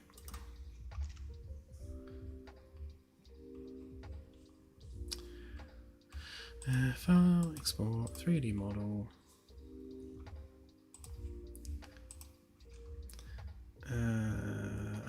Yes, export only the current selection. Do not export texture maps. No, so it didn't remember my settings from last time. Units should be in centimeters to match Unreal. Yeah, that should do.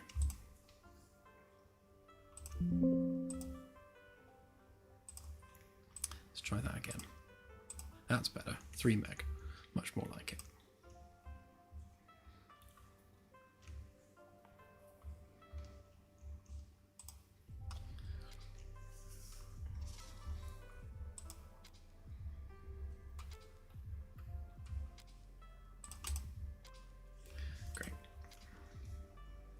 I don't want it to import anything. I don't want it to export anything. When we're exporting from SketchUp into Unreal, we only want the base geometry and nothing else. Okay.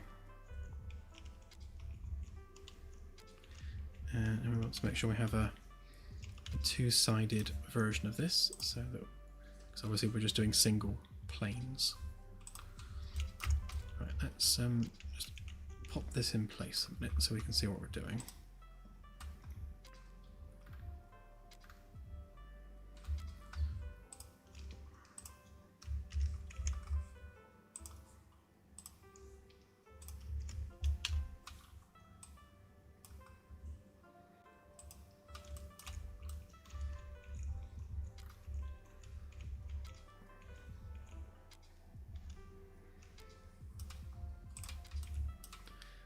Then we can start thinking about our lighting.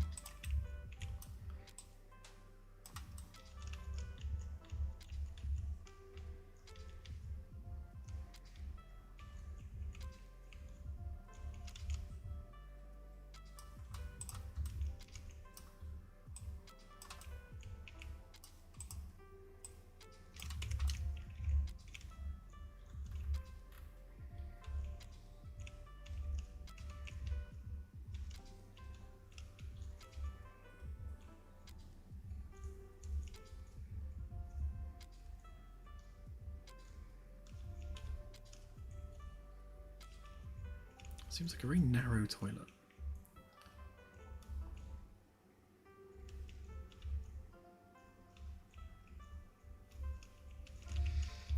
Okay, let's just give this a test material, and I think we'll stick that in this folder so that I know that. Oh, actually, no, we won't move it to the test folder.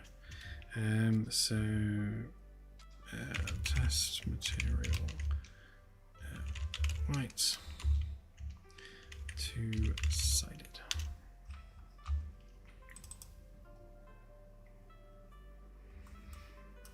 So we want it to be a two-sided material. We want it to be white. No metallic. If we make it fully opaque, fully rough rather.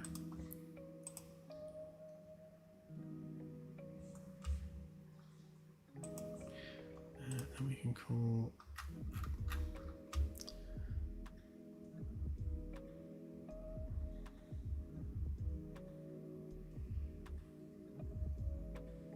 I don't know what channels these are, but okay.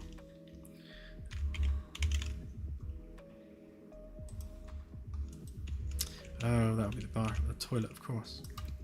Of course, of course.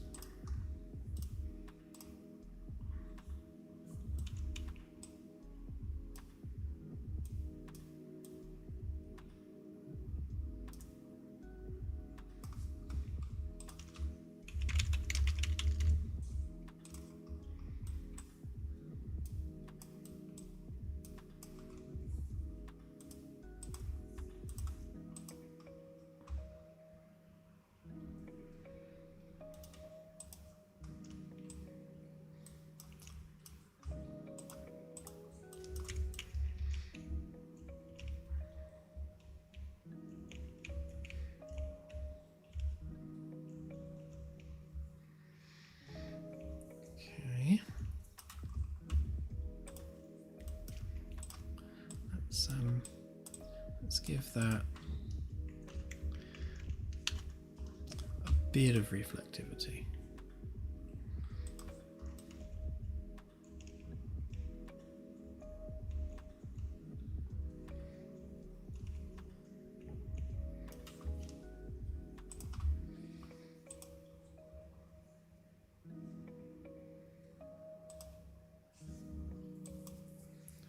So because the test map is using the same actual level files as the full ship, we should have the same stuff in the same place. So this bathroom should be accessible on the test map that doesn't take forever to load.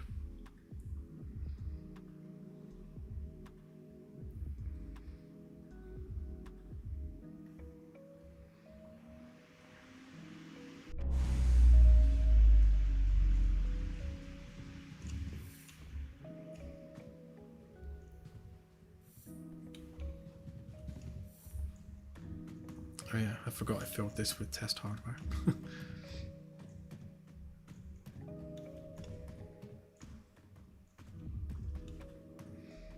So looking at this from the perspective of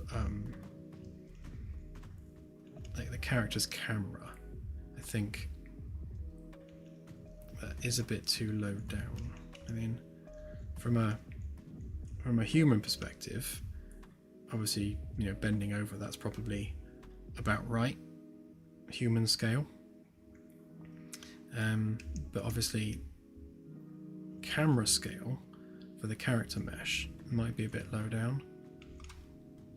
Although, you know, with that whole making it with VR in mind thing, things have to be human scale in VR, otherwise they just look wrong. So yeah, it was always this kind of balancing act between what feels good from a first-person camera and what works in VR.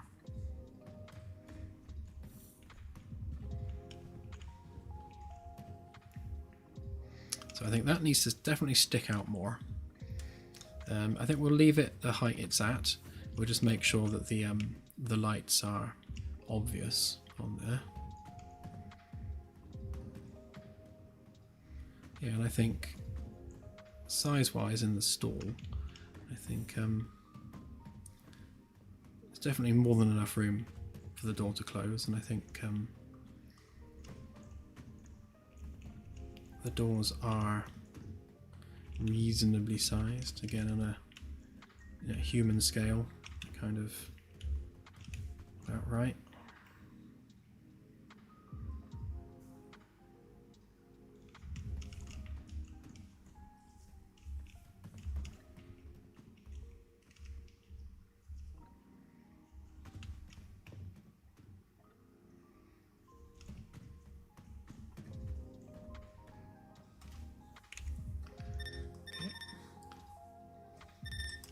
Not sure what's happening with the frame rate on the test map. That's doing weird stuff.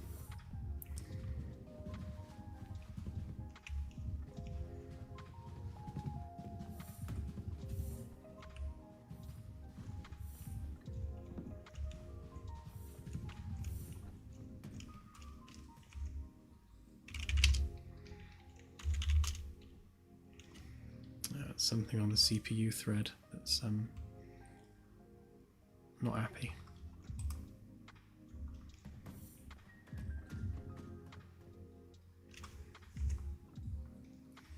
Okay, but I think we're good with the scale.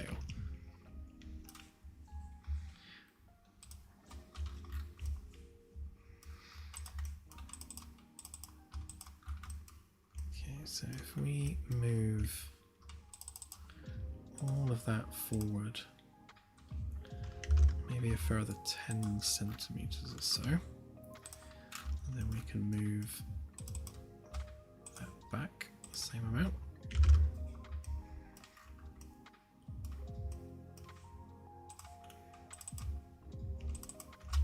And then the same there.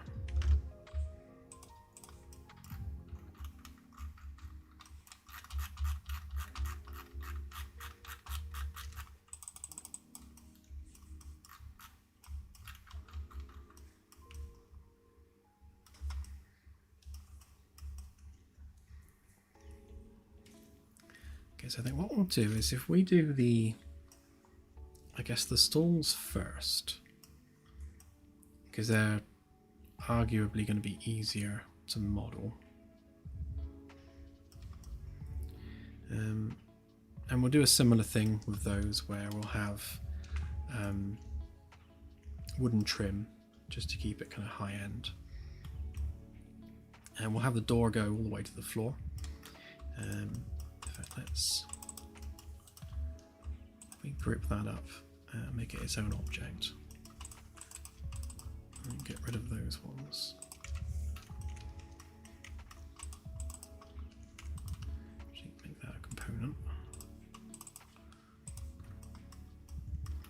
Okay, so we want it to be...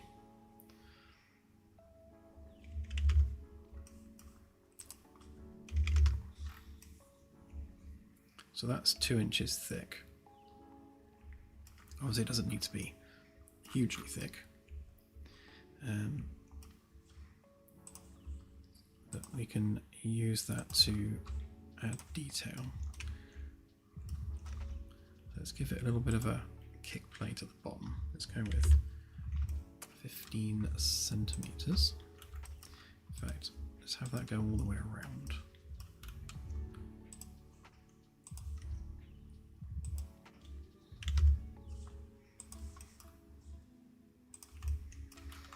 Okay, now we can just bring that in slightly.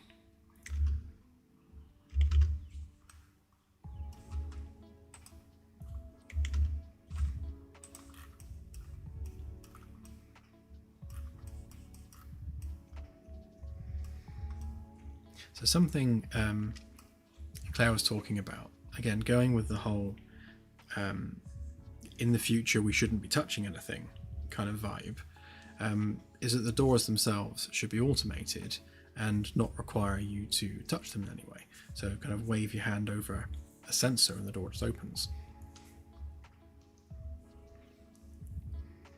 That would suck if you were on the toilet and like you got stretched or something and accidentally waved your hand over the control and the door just goes zoop.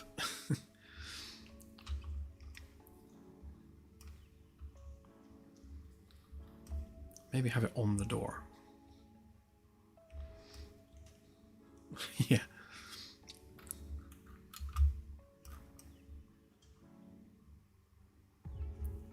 Obviously we'll have like a little lock and unlock control on there as well.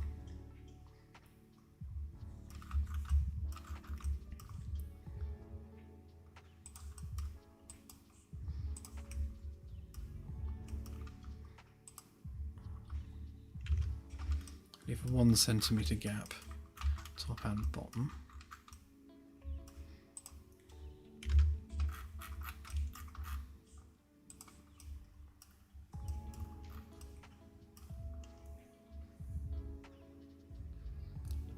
That does sound horrifying.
Oh yeah, I forgot I moved this one.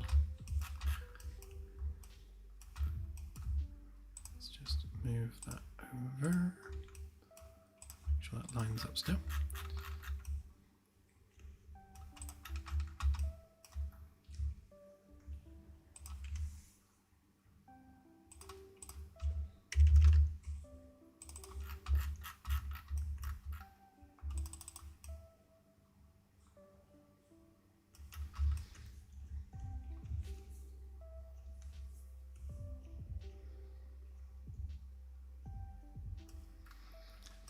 Okay, so I think what we'll do is make the bathroom stalls as like modular units that get bolted into place. Obviously, you know, again, this goes back to the whole designing it as if it's a real thing. So we always have to bear that in mind. You know, if we were really building this, how would we do it? And I think modularity is definitely what we'd be looking for.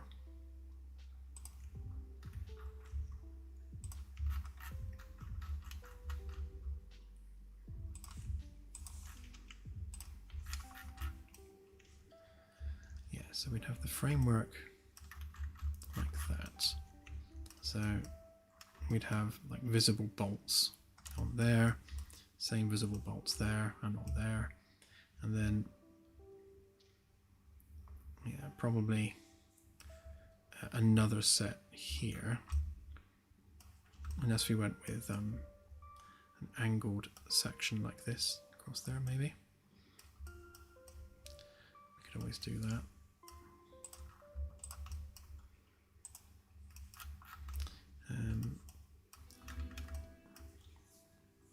Similar here, so as much as we do have our existing framework, which is true for the rest of it, I think that we'll adjust the framework on this side to accommodate the installation of these bathroom modules. So we're always building the framework with the internal paneling in mind, because we know in advance what's going to be put there, so we know that the spec for the framework needs to obviously cater for that.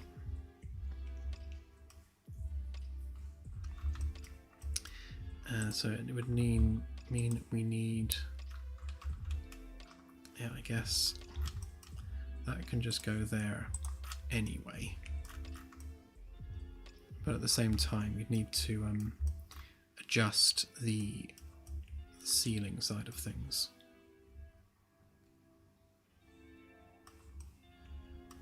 To be honest, given the lack of an actual ceiling panel, if we make it a modular unit, then we don't need the ceiling attachments anyway.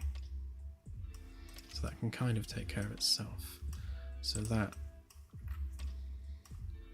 yeah, that would need cutting down.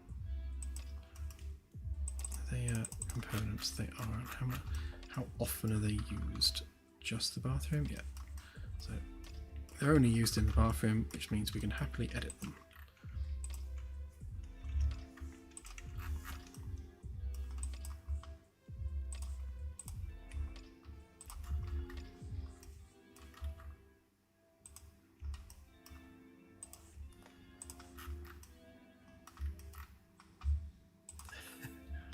Hey, Swamp Talks.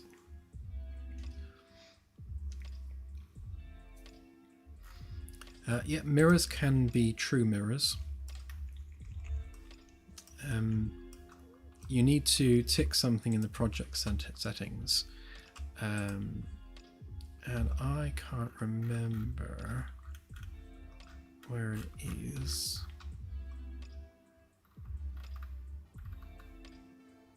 Something in rendering. It's like support, like clip plane, something like that.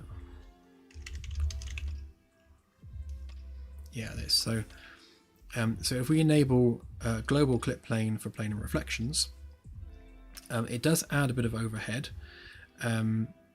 but it does allow then actual proper reflections on flat surfaces. So anywhere we need a mirror, we can create a proper true mirror in the game. You just create like a big rectangular asset basically that acts like a mirror.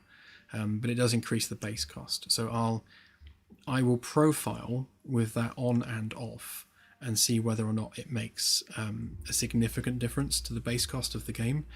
If it doesn't, then yes, we'll have proper mirrors. If it does, then we'll find some other solution. Maybe it will just reflect geometry and not the player themselves. But yeah, there's a way around it, if need be.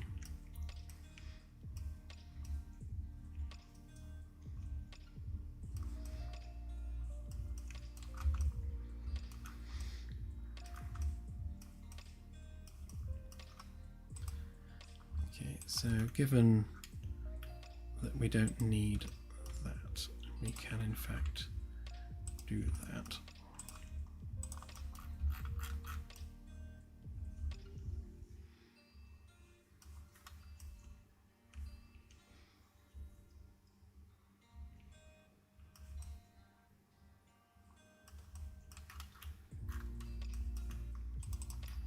Actually, that's a good point. I can, because if I borrow that face there,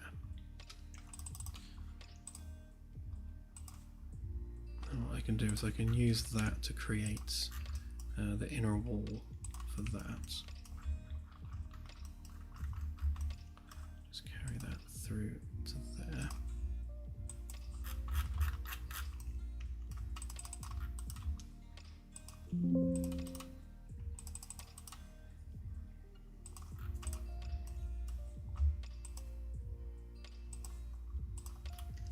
And if I copy that, delete all that, and then get rid of that.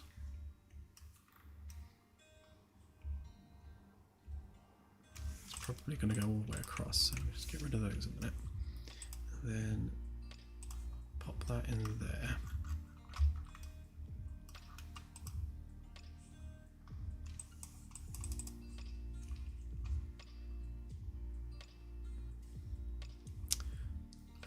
I've lost my power bar plugin. That's no good.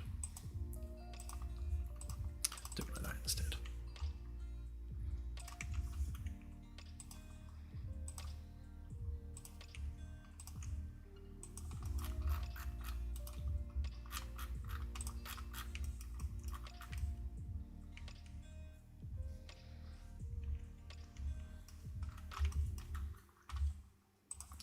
And of course it has to go all the way to the bottom as well.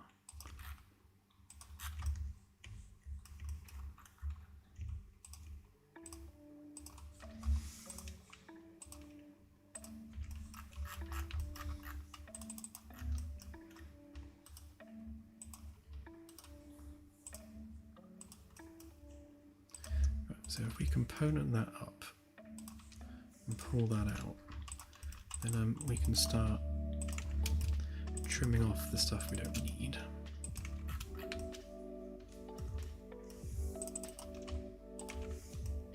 Right, so those are our baseline bathroom modules that we're working with.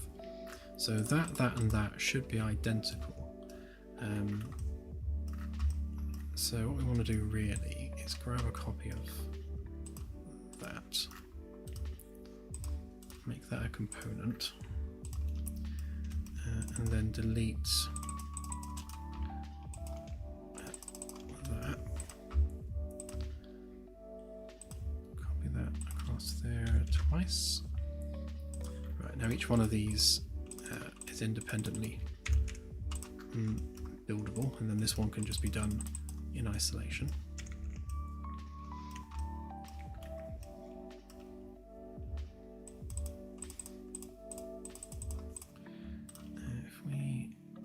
First that face, we're all outward facing.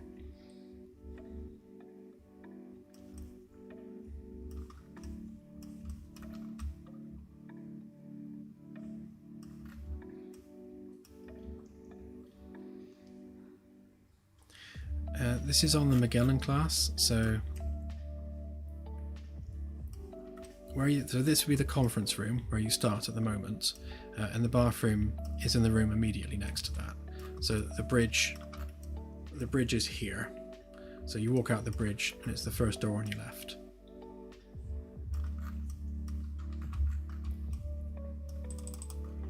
So we can potentially just thicken that wall like that.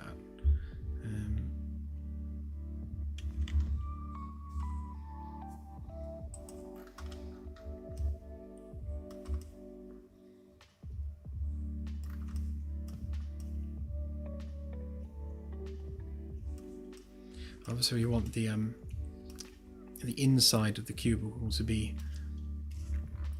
like designed to be reasonably high level looking without being too over the top, because it is ultimately just a bathroom stall.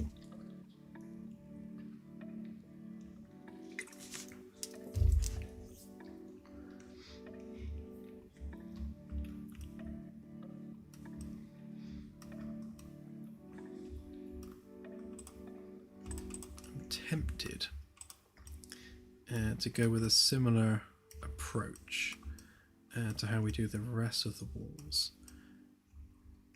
If we just copy that over there,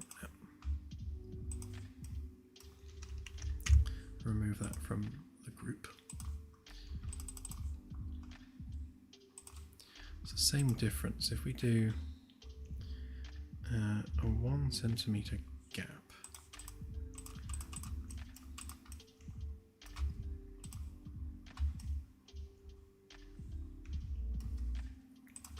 I suppose same again. Oops. Didn't want that to go down a level. Obviously every layer of detail we add, we are making the bathroom ever so slightly smaller. Okay, I'll give that another inch. So what we've effectively done here is made 3 layers. So if we were to paint all this one our charcoal colour, then that's kind of like the gap that we make between the white panel and the wood. So then we lift that up a bit, say 20, kind of similar to the bottom of the door.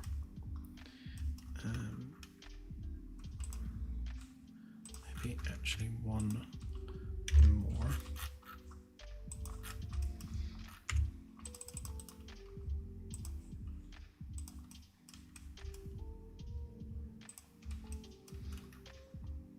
Okay, and the same with this.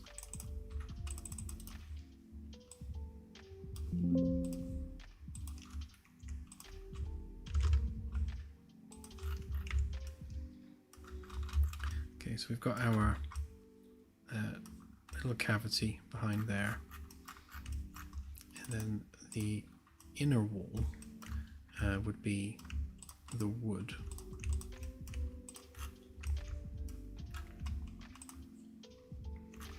And that would be the same material we use on the doors.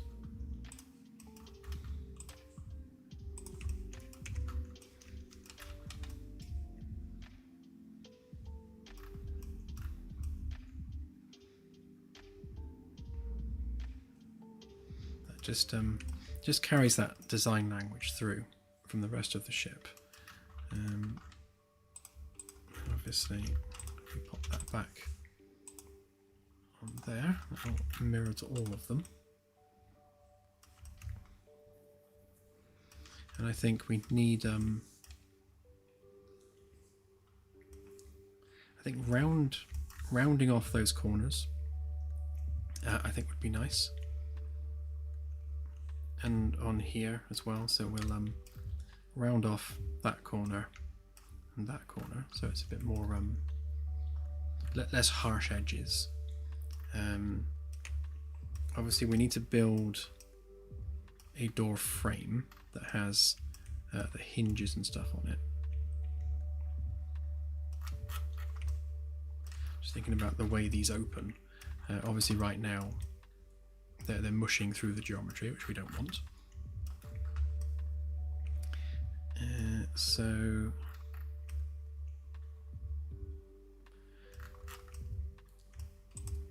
realistically, this would be set back against the inner edge, like that, because you'd want the door overlapping ever so slightly. So if we say 1 and 1, so you've got that slight privacy overlap on the edges, which means that the hinge if the autosave lets me.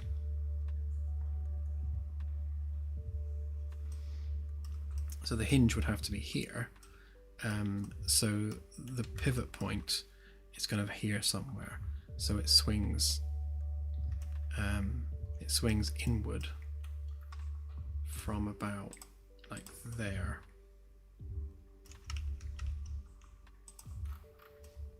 And then when it closes, it's flush. So if we again add about 1 centimeter either side, and then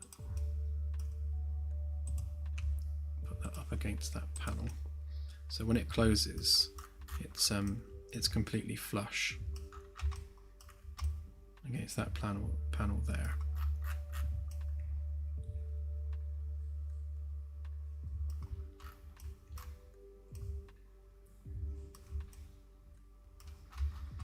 And then we can round off these edges, make that a bit nicer.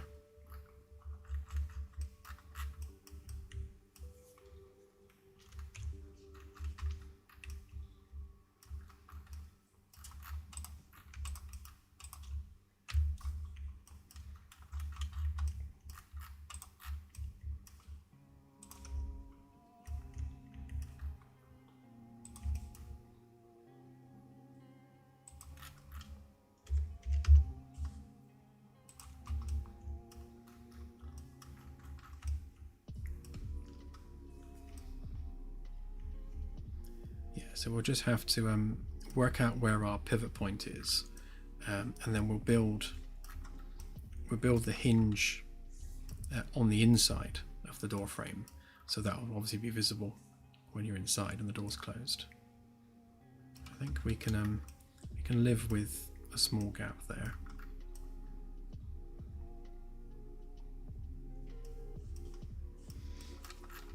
Okay.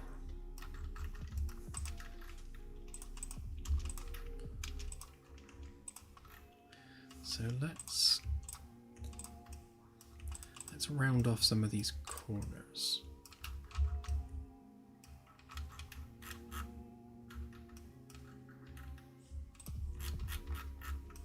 So copy that, delete all that, pop just that one in place. Okay, so that's our outer edge.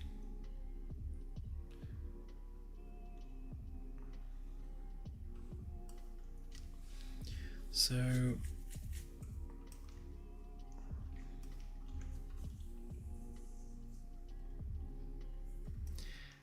yeah, so depending on how we do this,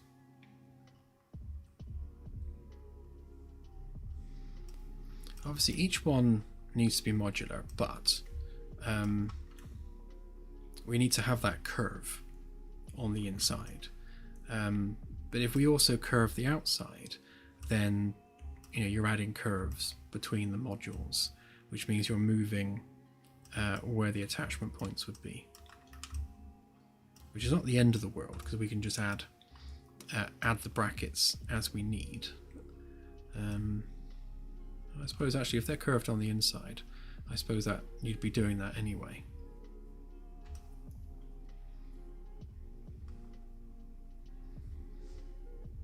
And obviously we'd need to sort of demonstrate the plumbing as well. Okay, so if I was to do that, keep that bit flat across there.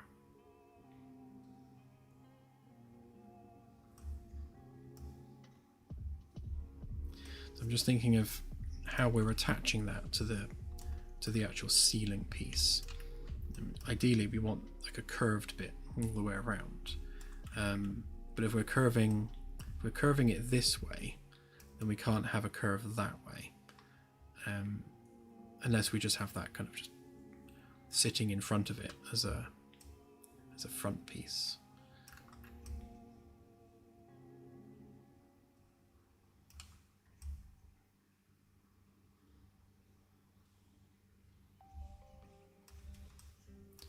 we also want to curve that inside edge there as well.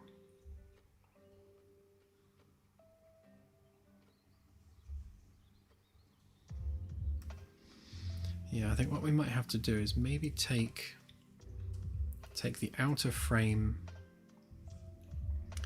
literally as a frame, literally made out of metal that gets slid into place, and then the other aspects of it are just interior paneling. So if we were to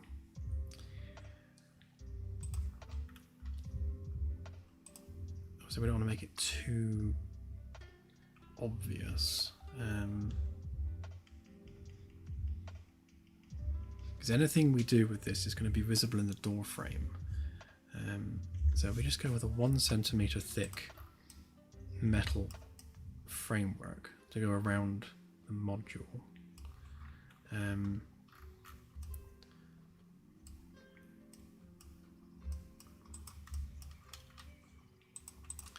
Okay.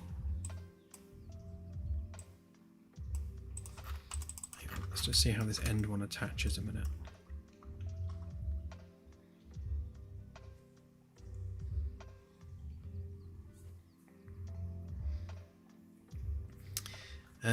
Yes, you make a good point, Balthorian. I think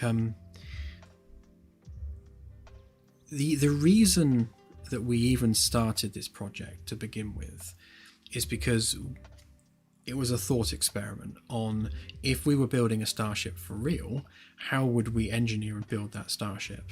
And that's still very much our drive and why we're doing this. So the reason that the ship feels so cohesive, the reason that everything feels real on the vessel, is because we're making it real. So you know that when you step into a bathroom on the ship, everything's been measured properly, it's been designed properly, and it goes through the same design process that a real bathroom would go through. It's not just thrown together because it's in a game. So yes, the process takes longer from this side of things, but it's worth it in the end, because what you get at the end is a much better architecturally designed result.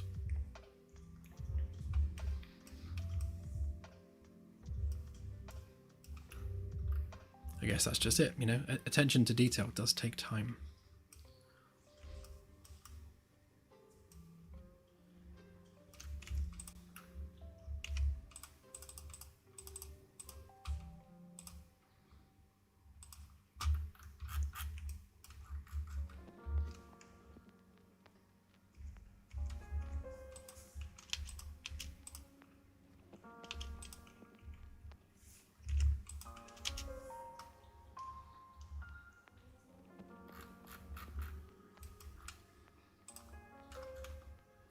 Yeah, I did briefly consider the idea of a roll-up door, but I think yeah, that causes more problems than it solves.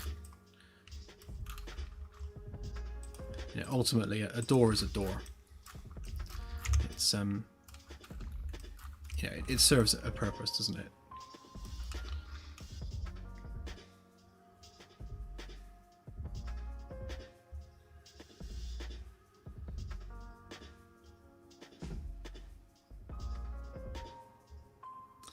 Yeah, and again, that's fair enough. But so unlike Star Citizen, which is designed around, like, you as a player, you're the hero of the story, and the game focuses around you and what you're doing. The ships in the game are vehicles as part of your story. They're there to serve you on your journey. It's the other way around in our game. You're there to serve the ship. The ship is the hero of the story. So the effort goes into the ship. And as Claire just pointed out, this is a simulation. We are simulating a starship in every detail that we can. And more so than that, it has a full NPC crew. And that NPC crew needs facilities. They need toilets to be able to use, because their logic and their their efficiency within the game will be driven by their state of mind. So if they don't have working toilets, then their state of mind deteriorates. Very much like RimWorld, for example. So if you imagine kind of RimWorld in space, that's kind of what we're building. RimWorld, The Sims, in space, on a starship, and you're part of the crew. That's kind of it in a nutshell. So if you look at the other big 3 space sims, No Man's Sky, Star Citizen, Elite Dangerous, all of those games, you as the player are the hero, and we're just not approaching it in that same way. So more effort is going into the vessel than the player. So yeah, which is why we labour over things like toilets.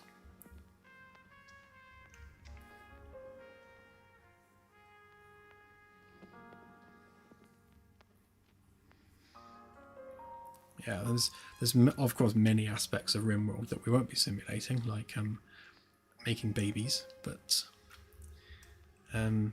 yeah, high level, it's kind of like RimWorld in space. And I was inspired by Dwarf Fortress for the NPC logic, so that's kind of where we're going with it.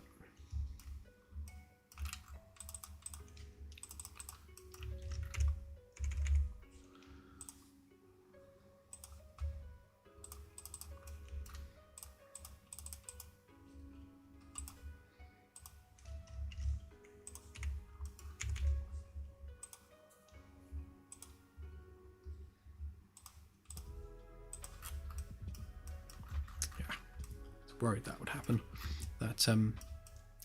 That curve is greater than the length, or rather the length of this curve is greater than that curve, so you get this compaction here. I should have to smooth that off.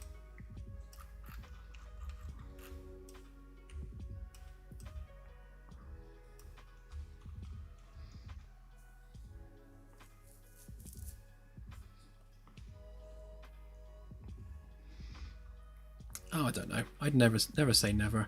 I mean, Star Citizen's one of those projects where one day someone will think, you know what, let's make our NPCs, and before you know it, there are.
Yeah, it feels a bit like our demo update, really, doesn't it?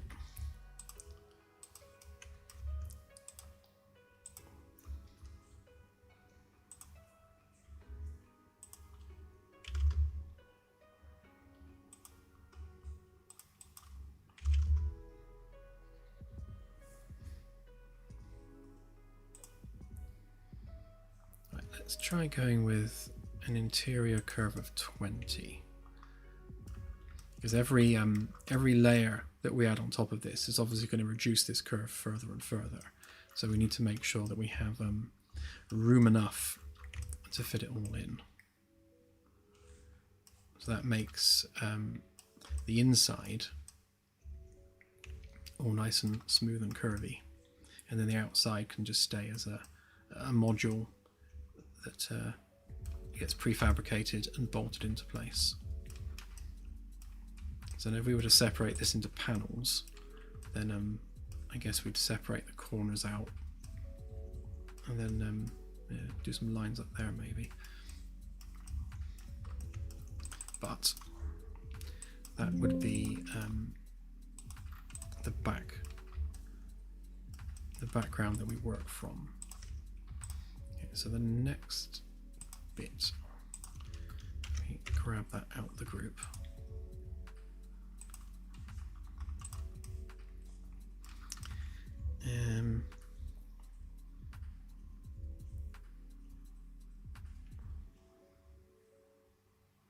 I guess with this being a modular unit, we don't need the same kind of rubber backing that we do on everything else. I guess that's implied on this, so the bolts that we bolt it in with will have like rubber things on them to stop it rattling, which means this can just be expanded to the full width. So we do 1 inch for the wooden bit.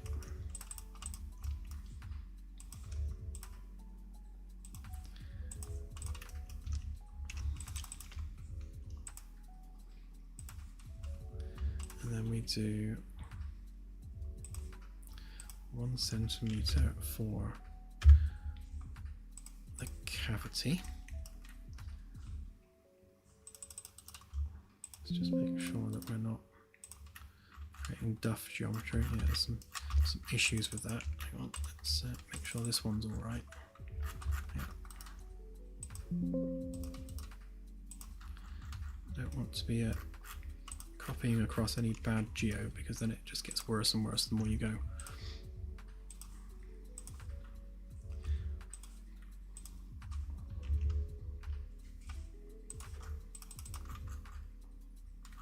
It's starting to fall apart there a little bit.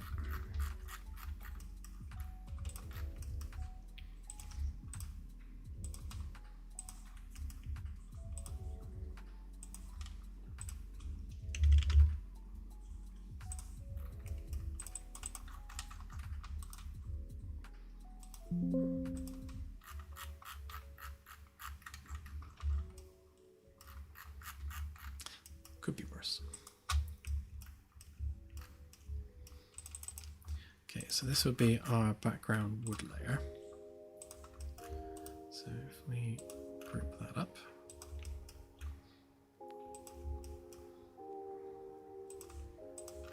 so that fits snugly inside the frame. And then this one's our basically rubber liner on the inside.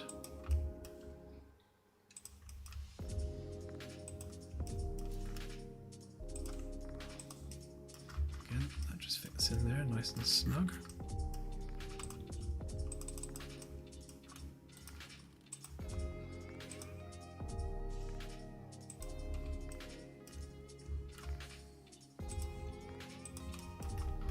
Okay, and there's our inner layer. So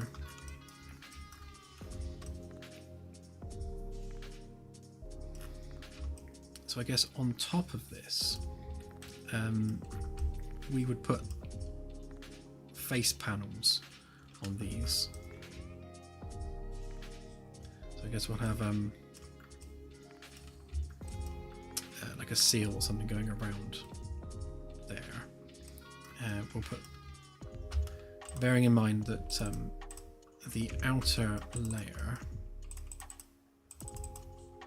if we make that a different color, just to kind of remind ourselves of that. So that's basically steel, and then we've got the faux wood, a rubber layer, and the white plastic on top.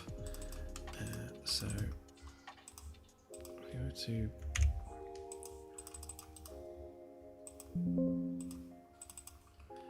bring that up 20. And that one would go up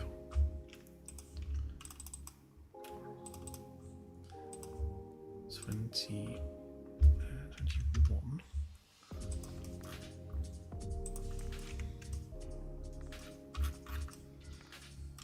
So we've got the interior bit there.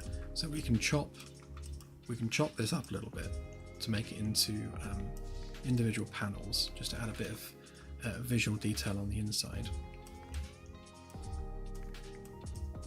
probably make the whole of the top one separate piece, but we'll export it like as one solid object. But because this is bare metal that's being slid into place, obviously it needs that frontage. So the frontage is essentially these pieces, which would extend onto the ceiling panel. So let's just see where that meets there a minute.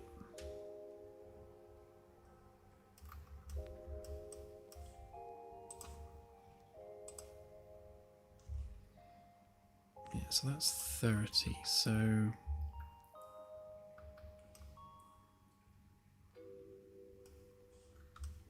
I might make that a bit smaller so that we're not hugging the edge of this door frame quite so closely. And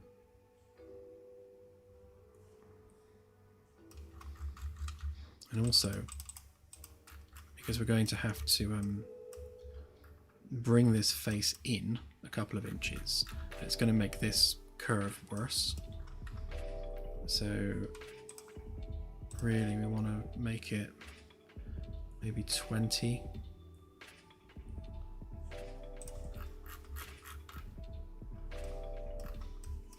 Let's have a look and see.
Yeah, so I guess we'll do a similar thing with these, but these will be more traditional. So we'll have a thin layer there.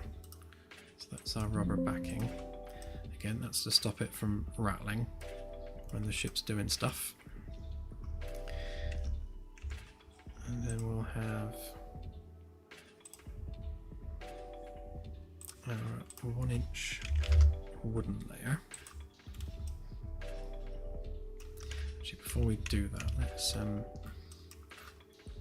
make sure we get that lined up with the beam.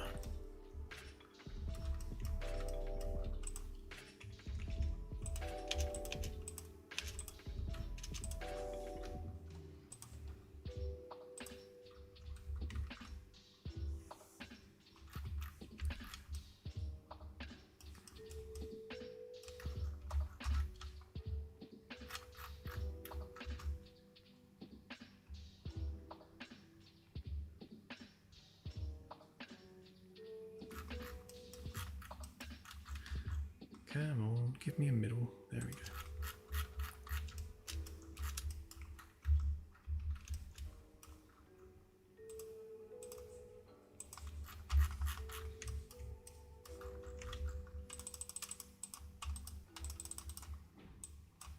Right, now when I extrude it, I'm extruding a flat surface, so it will always extrude vertically on the corners rather than coming out at an angle, which makes working with it more difficult. Okay,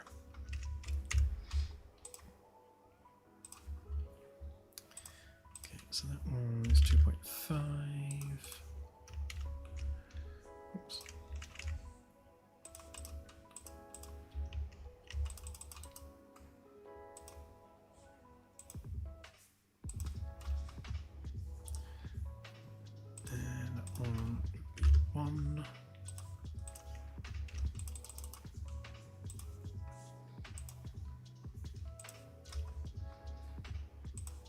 And that one would be 2.5 again. Okay, so that's our front panel, basically, that attaches on top of it. So that's 2.5 inches, basically, in total, which isn't... It looks thick, but when you see it in VR, you realise it's not very thick at all.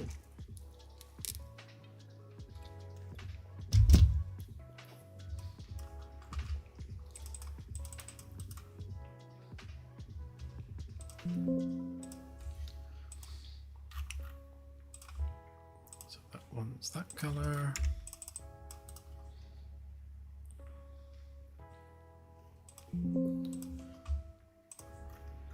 That one's that colour.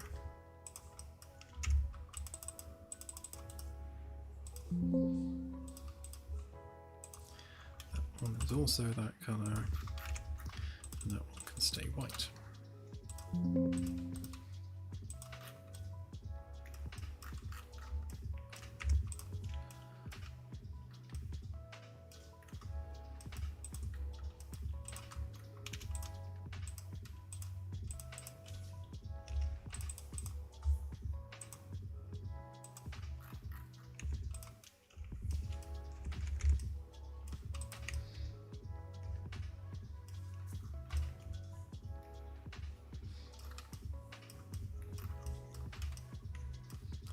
So this is basically what you end up with.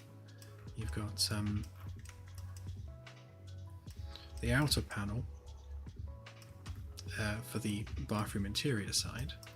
You've got the inner panel for the inside of the toilet side.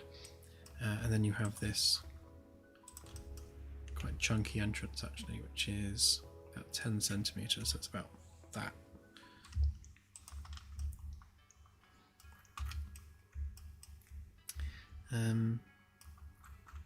So what we could actually do is we could have the door close onto this inner metal bit as opposed to the white panel. So we can actually cut the white panel back slightly so that when the door's closed it's almost flush with the white panel. Again, we still want the door to overlap on the inside, but it would mean that the door frame itself is not quite so chunky.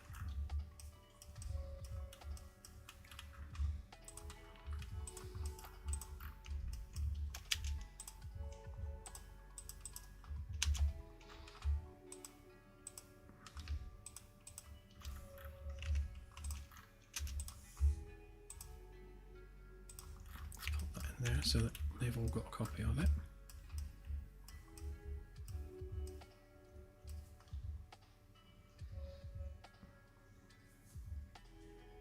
Thank you, Danger Mouse. I appreciate the confidence.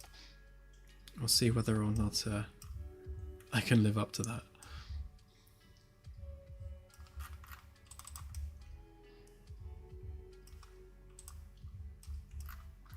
Okay, why don't we try exporting this so we can have a look.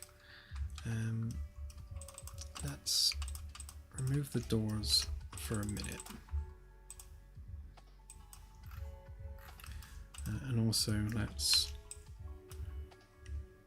remove this for a minute.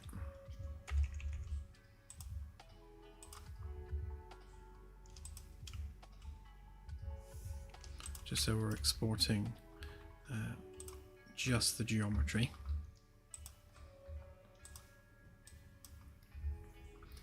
Okay, now export that as our test bathroom. And we'll see what that looks like. I'm going to have to move all these cables and things, aren't I, so they're not in the way.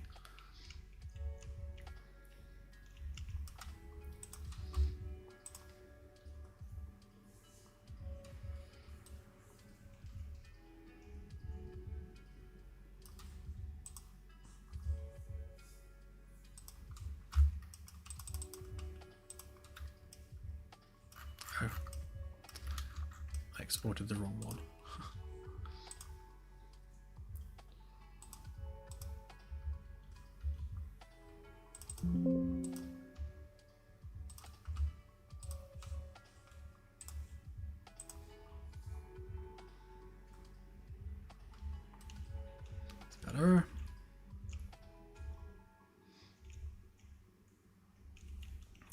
so we'll change up some of the materials on this.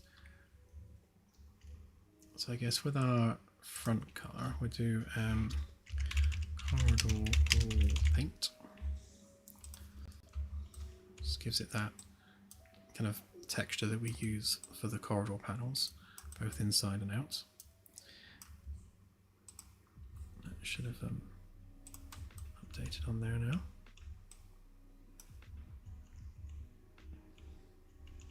Okay, and then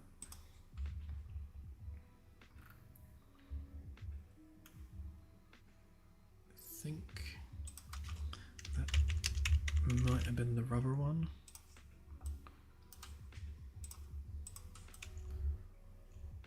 Yep.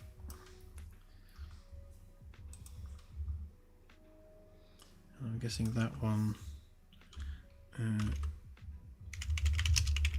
was the wood.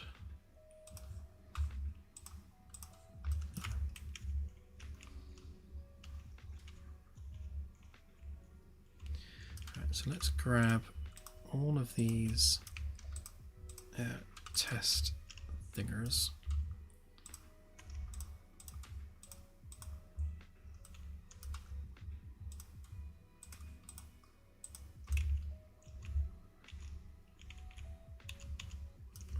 There's one hiding in there somewhere.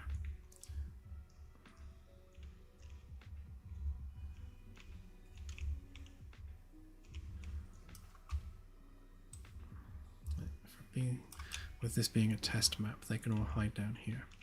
We don't need them up in the bathroom. I was going to say there should be some balls there as well. So there's that one. Is that the only one?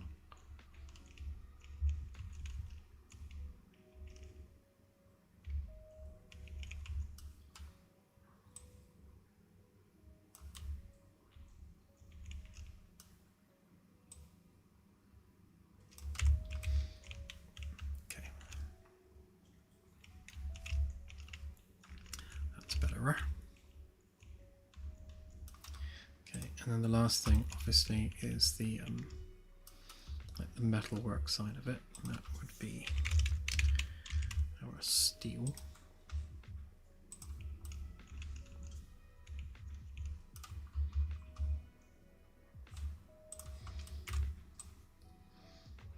Yeah, so structurally, what we've basically got here is like this metal box which attaches to the ship's framework. So we'll have bolts coming through here. And obviously we'll move the bolt placing so that kind of fits nicely in each cubicle.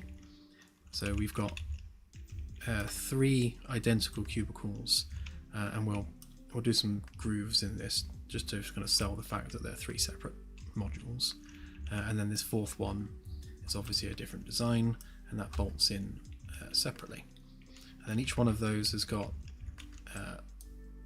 basically a fascia panel that goes on the front, and the fascia panel will hold things like the door controls and like whether or not it's engaged, that sort of thing.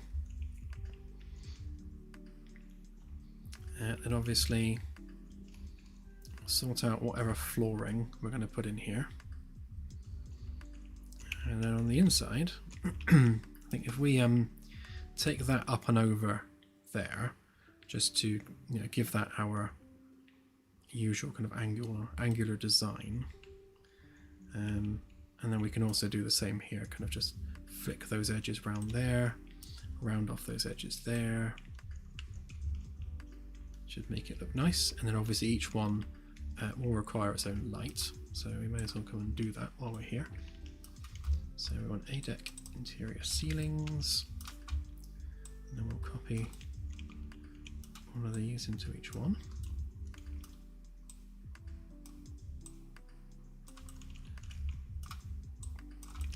To make it smaller than this one, of course.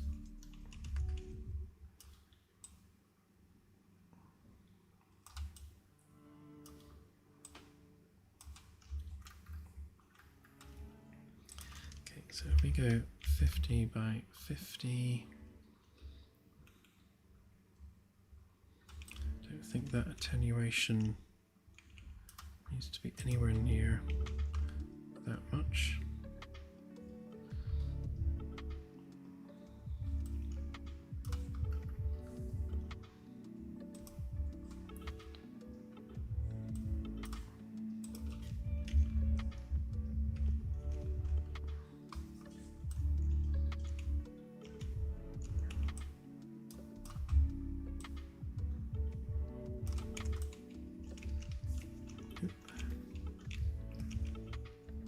Yeah, something a bit like that.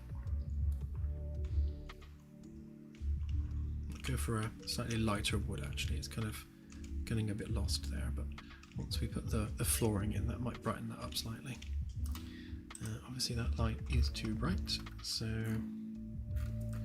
let's bring down that. So we want our base intensity much lower, and bring the temperature down as well.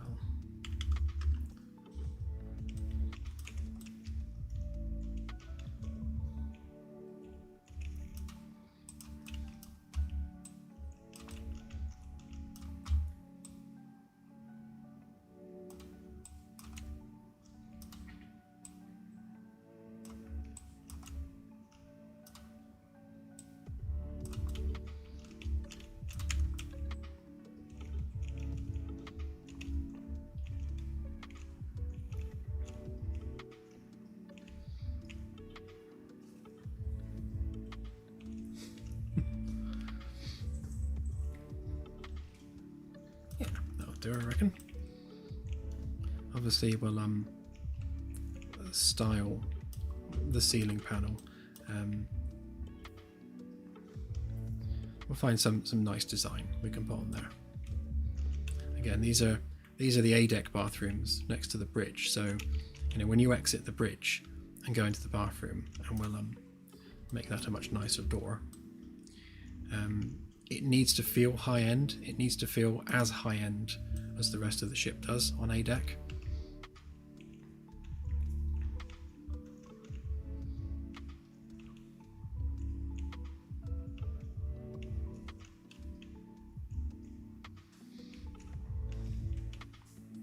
Okay, let's see if we can add a bit of detail then.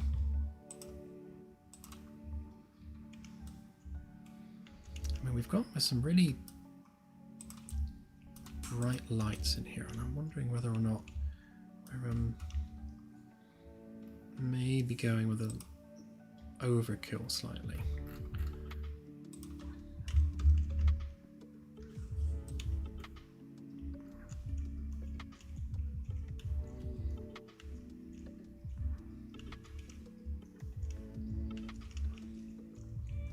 Yeah, we don't want to blow out like the LED strips and things that we'll have around the mirrors and such.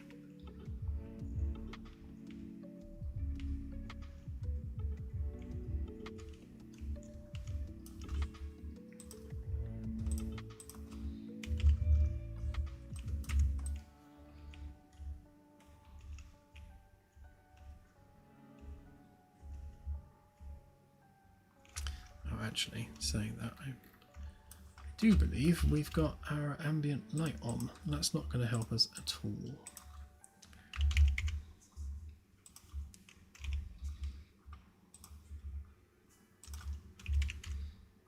Can't judge what your lights look like if you've got ambient cube maps running.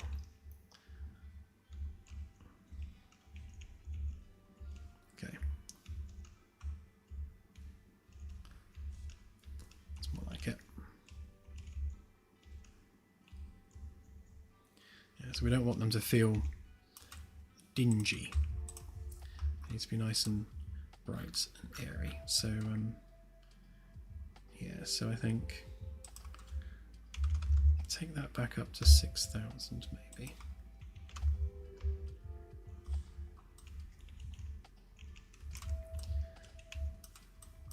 And maybe we'll increase the attenuation on these a little bit so that they like the floor better.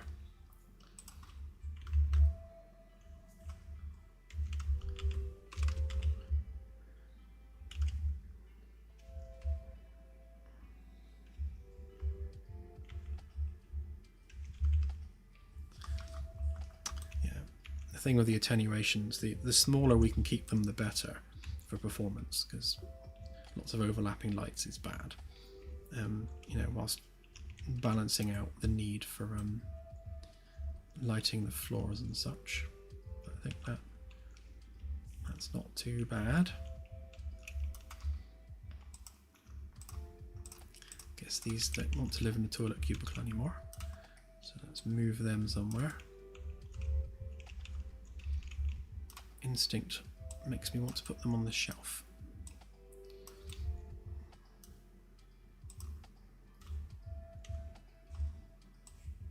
Oh, of course, there's no collisions yet. Hang on, let's just add a simple collision on here.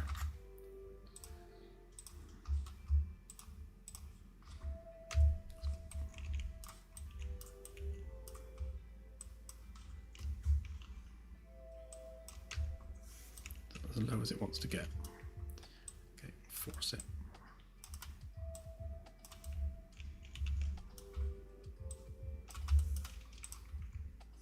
Oops.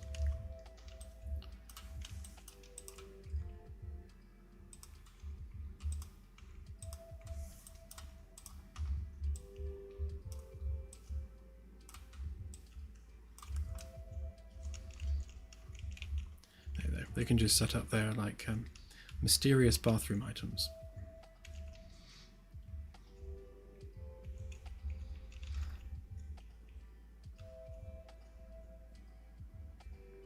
Okay. Not too bad.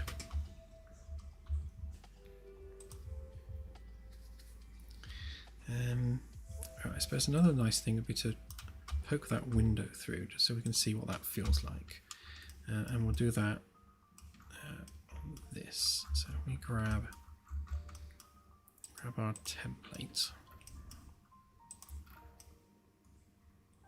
I'm assuming that this is going to be a component. Yeah, that side is. So hopefully that side is too. It is, great. Which means we can do it over here without having to get stuck in the rest of the ship. Right, so if we try and be consistent with sizing and such.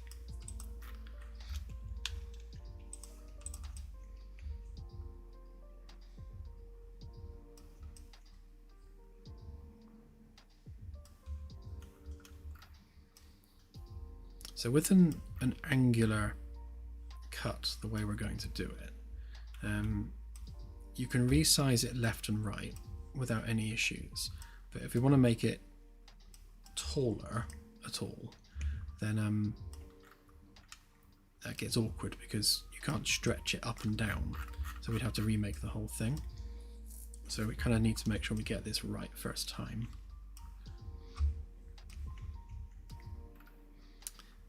So yeah, if we make this a basic rectangle to begin with,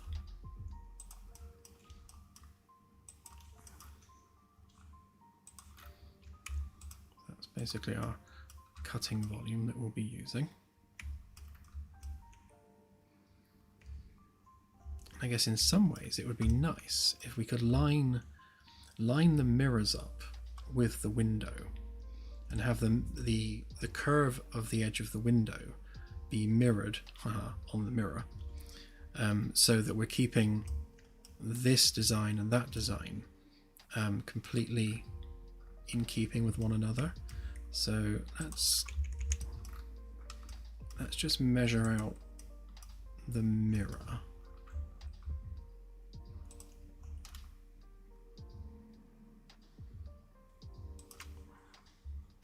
So if we were doing that, then we'd be looking at something like that.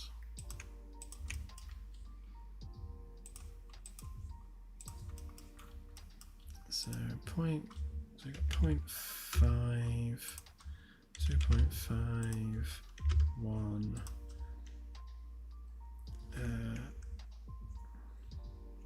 No, that actually. So yeah, so that's where it would be in terms of sticking out. And then camera height,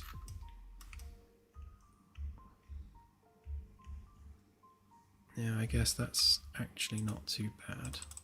Maybe if we move it up ever so slightly.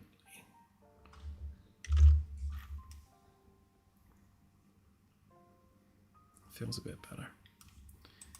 And that would be, if I can find an edge somewhere, that would be 130 centimeters up. If I do that exactly.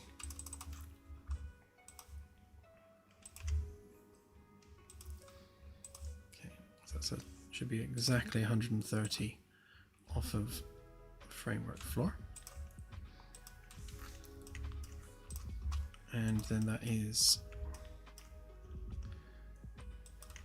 basically head height.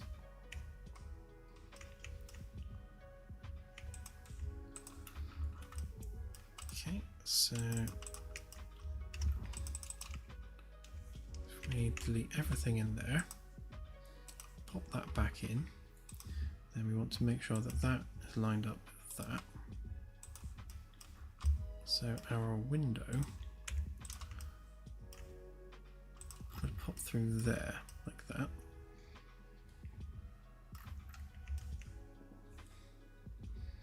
Which, given its nature, is not too bad at all. Again, it's just supposed to be a porthole.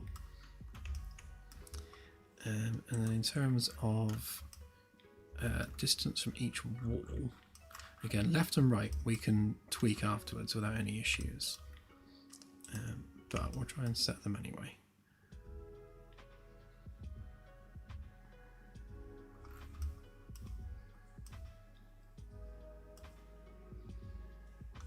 So let's say 40 from there, and that would be 6.5 away from that edge.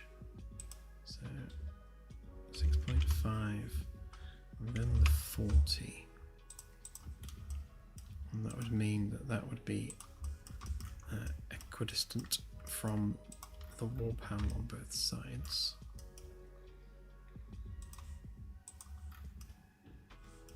Just puts it there like that. So basically the distance from this wall panel to the edge of the window and the eventual wall panel on here to the edge of the window should be identical, which means we can then maneuver our beams accordingly.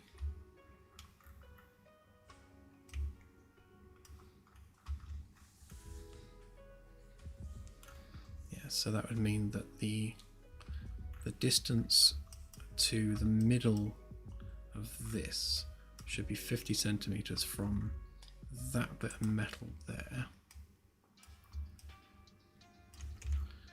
Let's draw something I can line it up with. Yeah, so from there to the middle should be 50, which it is. And then similarly, there to there should be 45, and then to the metal 50. Yeah. Okay, so slight difference in the sense that obviously we've got bracing in front of that, so if we were using that same rule, then this would be 5 centimeters that way, which means that and that should be the same gap, which they are.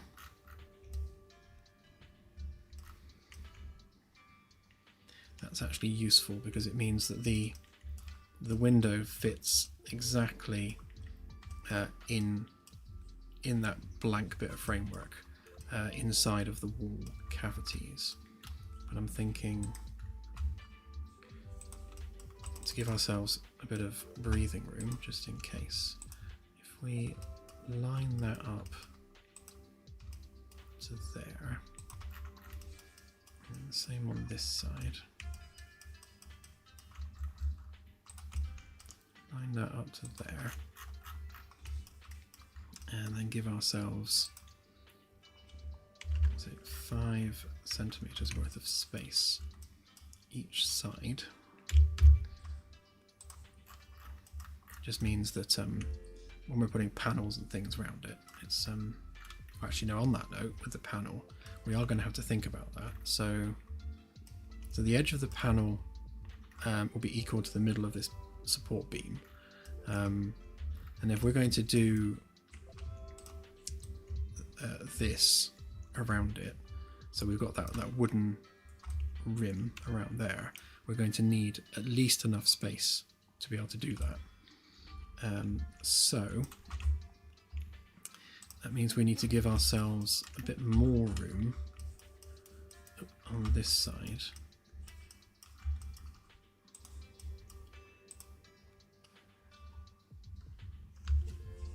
Probably about that. So basically we're giving ourselves 15 centimeters on both sides, which should be enough to allow the white panel to have enough white on that side to kind of sell it visually, and also have the wooden interior styling around it as well.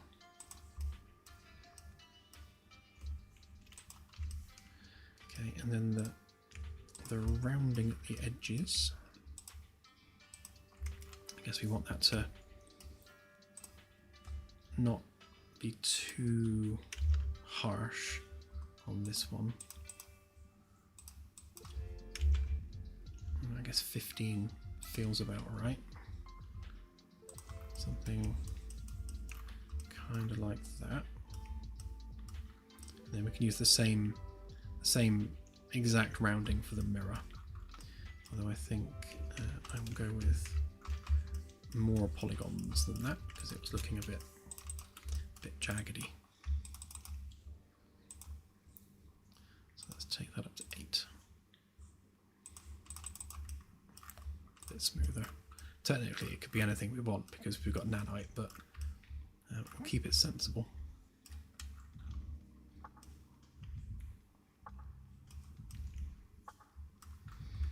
Okay, so this cutting plane that we're going to use to cut through also needs to form the actual framework. So obviously it has depth as well. So we need to make sure that we also take that into account. So if we expand that out like that, that's also going to form the inner wall of the window frame as well. And then obviously we'll just add grooves to that as we go through for the glass.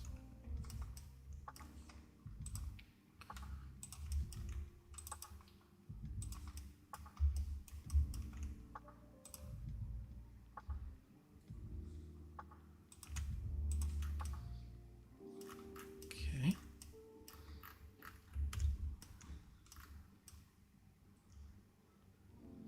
Yeah, that'll look quite nice there, I think. Balances the panel either side, and yeah, it'll sell the mirror. Especially if I split the mirror into 2 separate mirrors, maybe. We'll see how that looks, but it's well, maybe. I guess it depends on how wide the sync unit actually ends up being.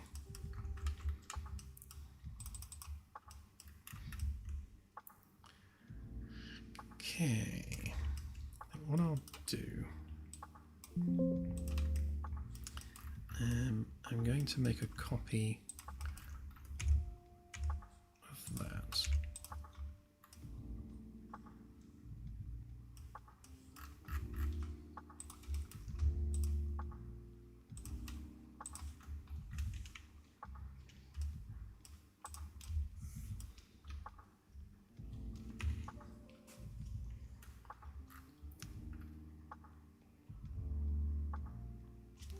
What I'll do, if we intersect this with the entire model and then copy it out the way, because at least then we've got the middle bit done already.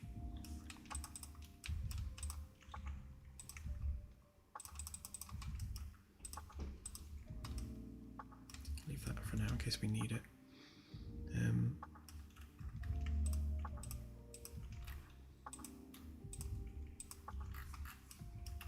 So that's our internal framing. And on this one, we want to get rid of all those cuts we did.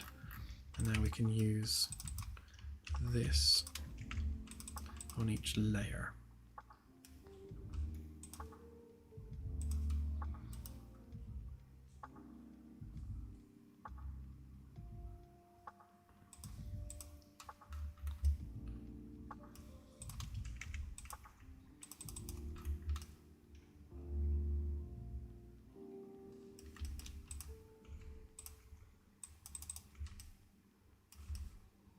So we should just have that bit in the middle. So if we, so we're going to have a bit of cleanup to do there by the looks of things on both of these faces.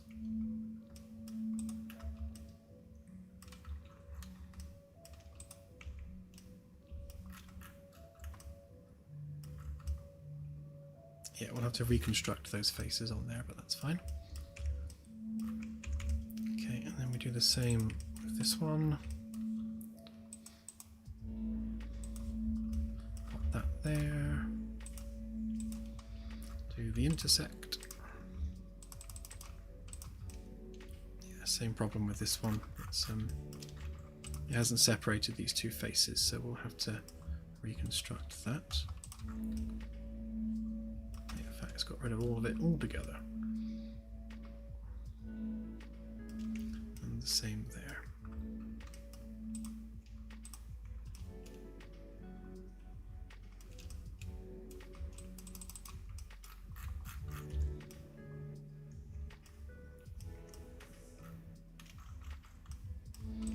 Right, then with this, all we actually need is the two middle bits. The rest of it can go.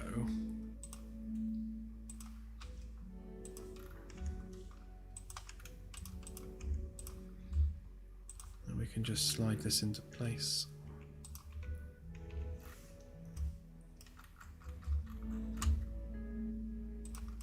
Like that.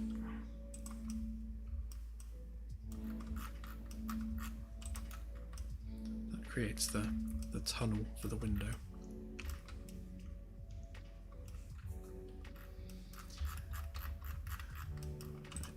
Take each of these, copy it out of the way so that we can fix the bits on it.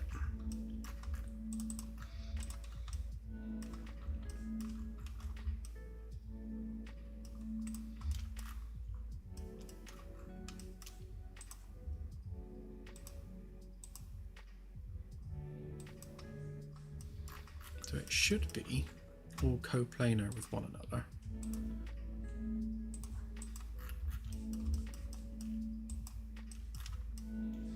Needed some encouragement.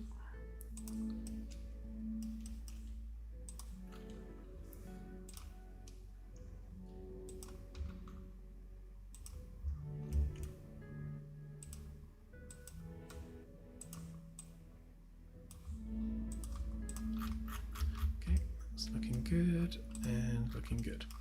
Right, so I can now wait for the autosave.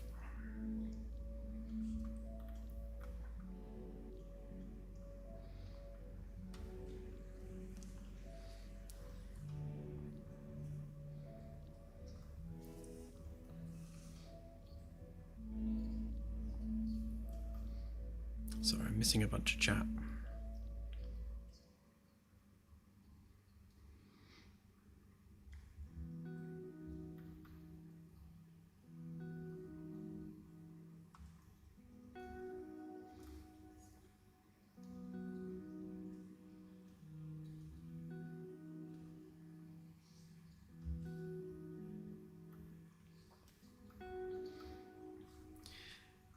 Yeah, so looking at the lag issue, so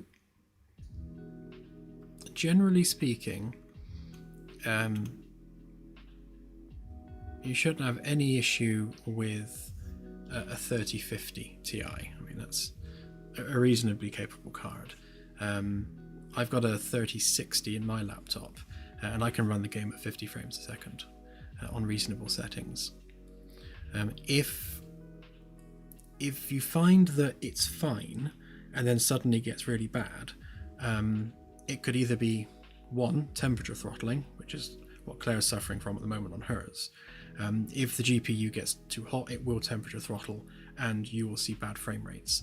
And usually the sign of that is it's fine, it's not fine, it's fine, it's not fine, it's fine, it's not fine, because it's constantly reducing the power to the GPU to cool it down. So of course you're getting spikes of performance. Or if you're not plugged into the mains, then it'll be running on the internal GPU rather than, well, it'll be running on the on-chip processor, like with an Intel Xe, rather than the dedicated GPU. Because and even if it is running on the dedicated GPU, if you're trying to do that whilst not plugged into the mains, it's not going to work very well. So yeah, check that stuff.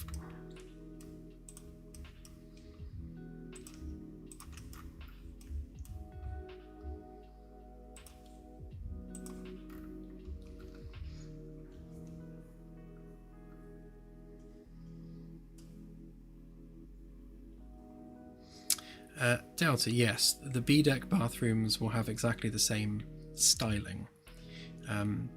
Obviously they'll be slightly different because it's a different shaped room. The room's kind of banana shaped, so we'll do slightly different, but ultimately yes, it's going to be the same aesthetic.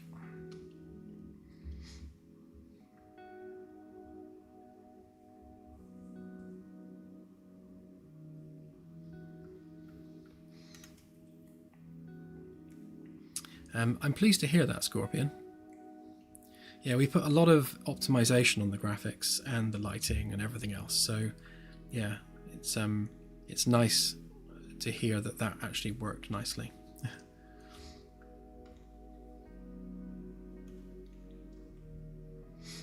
And yes, the next dev build will be on UE 5.7.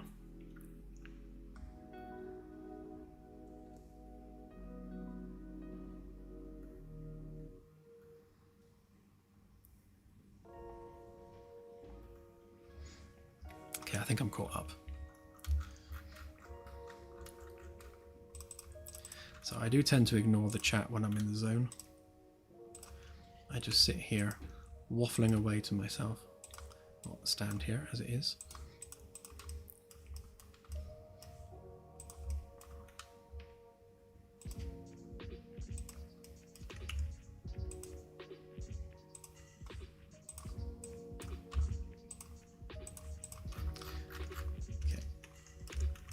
So that's the geometry fixed. Now, what we need to do is, oh look, it's broken. Oh no, that's fine. We can ignore that. Measure the distance to the window groove, and I think I made it 2 inches. Yeah, so 5 centimeters there, and that should be an inch thick glass. Yep, and then 5. To the end there.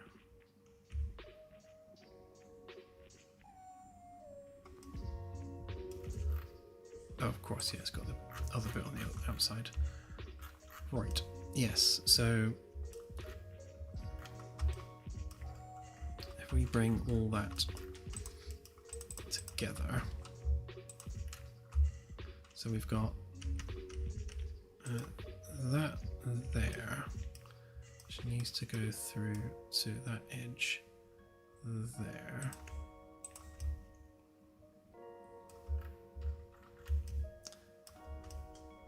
That needs moving over a bit.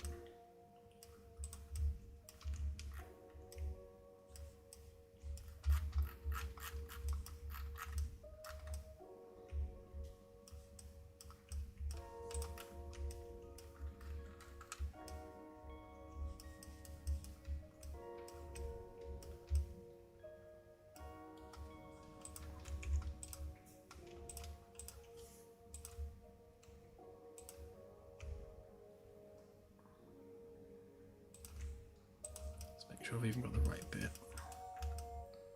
Yeah, okay.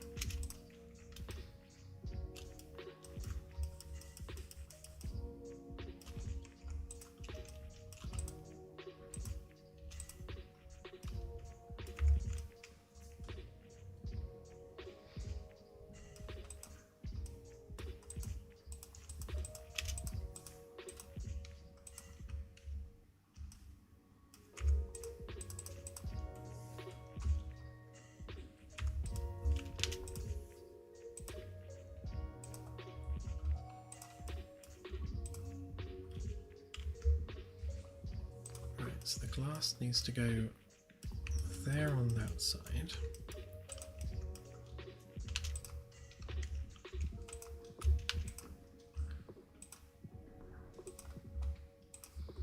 And then there on that side.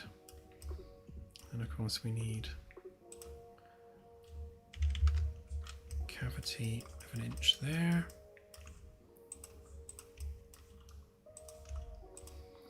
And cavity of 1 inch there.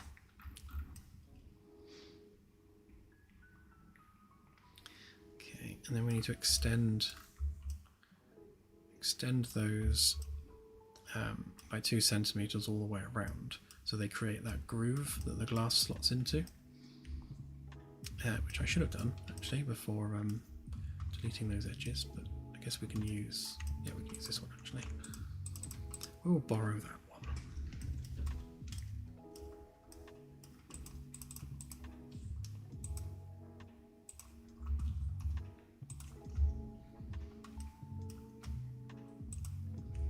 Okay, so one there,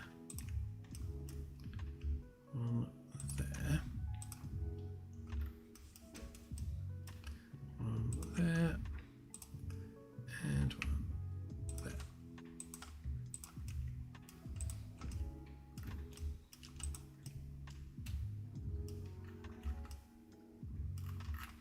Oh, hang on, something's gone wrong there.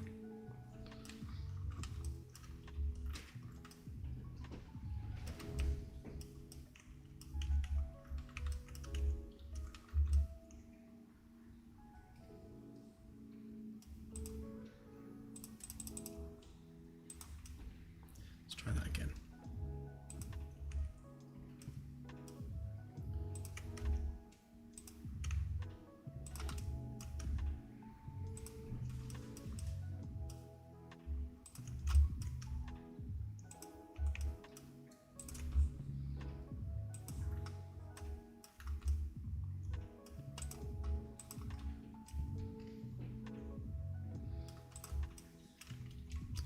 There we go, that's more like it.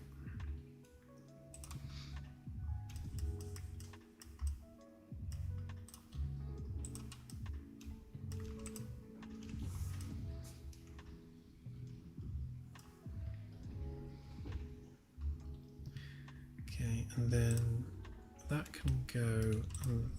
No, not that one. No, actually, yeah, that one can go. So we'll keep the 2 outer ones. So we need to take a copy of that, pop it on there, and invert the face, the normal. Okay, because that's basically the glass that goes into it there. And then on this one we do the same thing.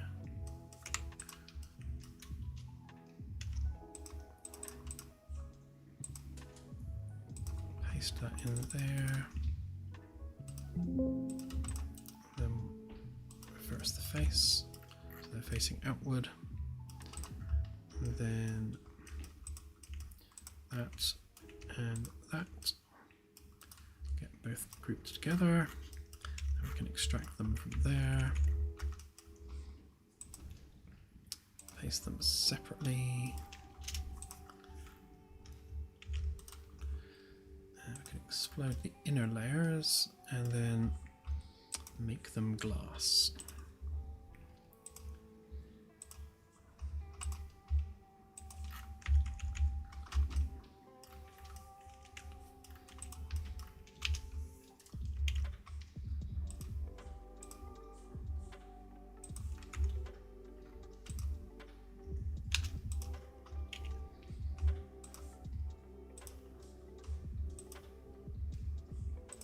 Where was that one I was using? Couldn't remember which glass I used. Yeah, it's that one. Okay, so that's the glass in place, and then now that we've got that, we'll just actually let's add it to that group so that it's in the right place over here.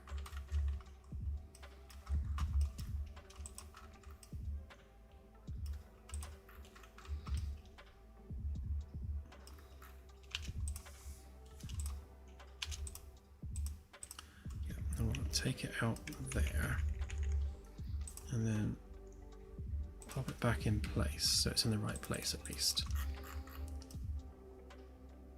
Right, and now we can work on this.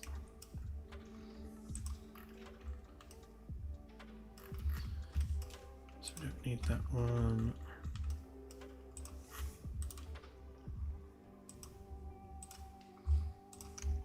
So we'll do the same thing with this. We'll pull that out there.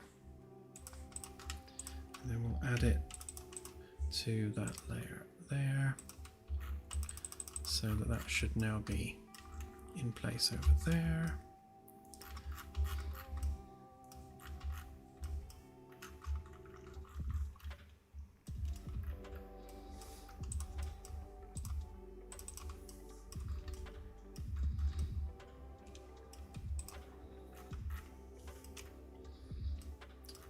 So before I delete that, let's just make sure that it is in fact already on this side.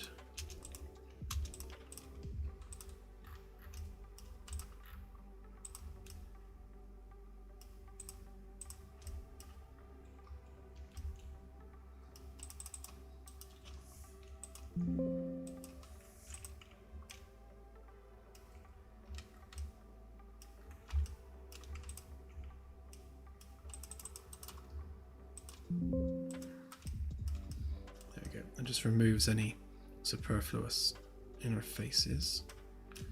And then the same on this side as well. Just get rid of any superfluous faces. Which means that that doesn't need that one. And then we can do the same here as well. So what we need to do to make the grooves is we need to add an extra bit in there. So if we take basically the whole thing, take the whole lot of that, we will move it up at exactly 100 so that we can move it back down by the same amount. And if we get rid of all that, fix that.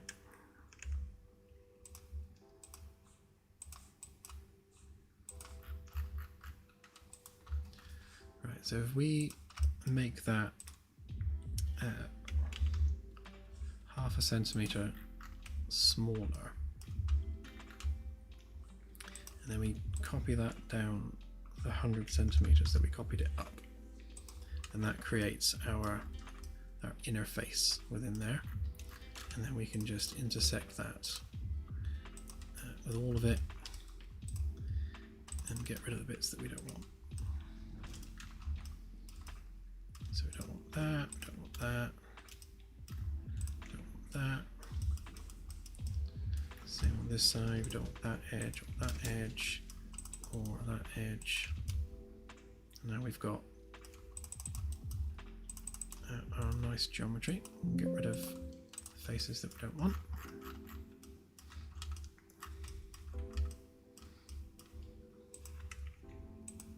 Oops. And then fix the gaps.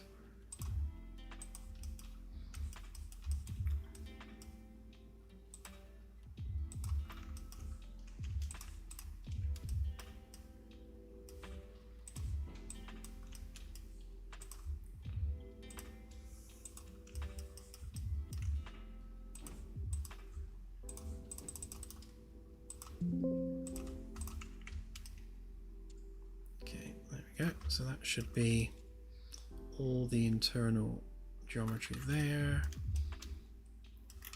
And aside from a couple of fixes, same there.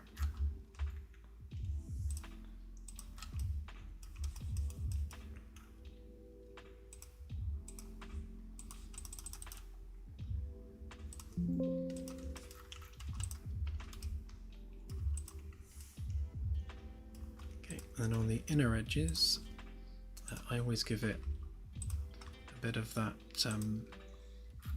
that rubber material just on the insides. And that is our inner window frame. Don't need that anymore. And that just sits in there like that. So in order to make it in keeping with the rest of the ship, we also need to round off some of these edges. So there's that one, and that one.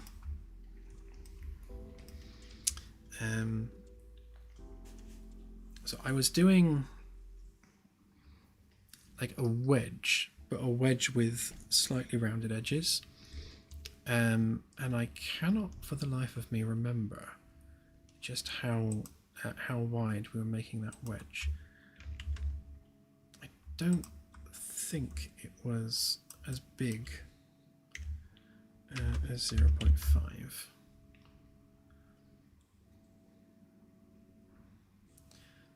Yeah, I'm not going to commit to that until I can remember the details. I might have to go and inspect the last ones I did. But that should at least be a complete window.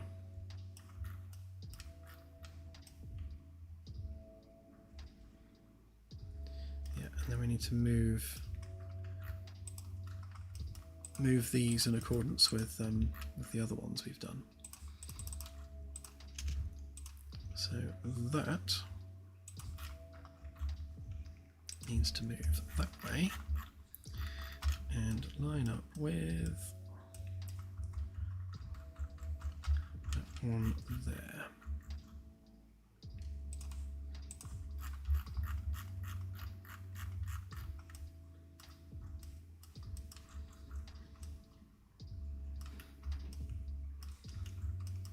Okay, which means that should be 15, and so should that. Yeah, great, so it's perfectly in the middle. And then we just need to make sure that we move that across the same amount to there. And then we can sort out what we're doing with our ceiling bits.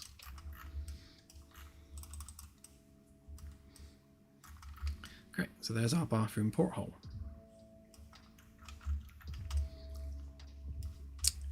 Right, so if we work out which bit of geometry this is, so that's separate. I will actually merge these back together. This was back before the Nanite days when I had to separate out all the layers. I put all these pieces as a separate object, but they can be combined now back into one solid object. But I need to export them with the same file, although I guess this one,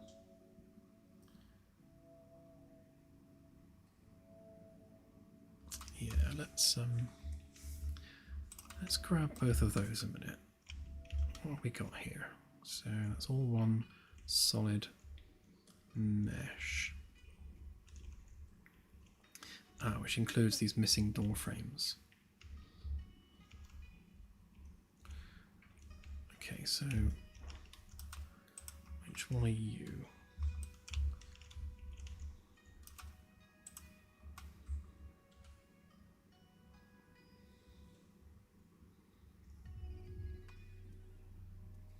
Okay, ring one frame to 8. Right, so if I delete that, and then in SketchUp we can grab that, add it to this. So that's that, and that.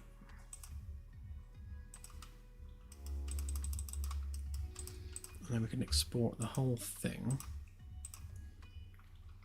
on top of the other one. So ring one, framework. Hang on, what do we call it? Ring one framework 8. Which file is this one? Ring 1 framework A deck.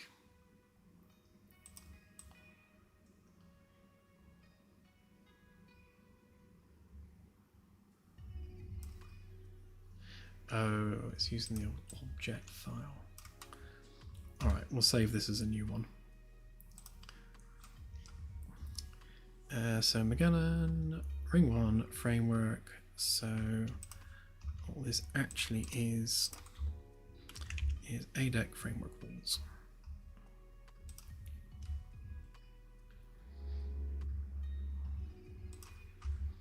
Okay, and then we shall just simply select the new file. Ring 1 ADEC framework walls. Okay, and then re-import.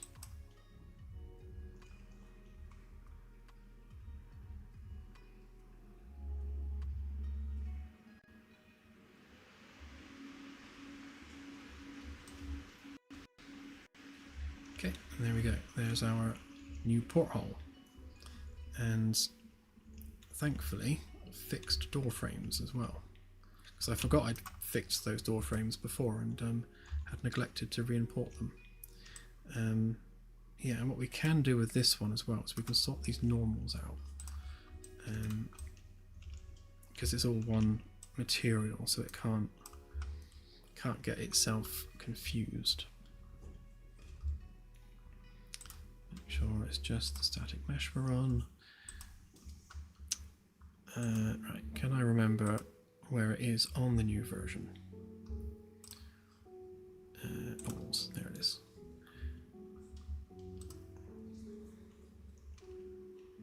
Great, that's better. So now the edges here are properly hard surfaced rather than being a bit flaky.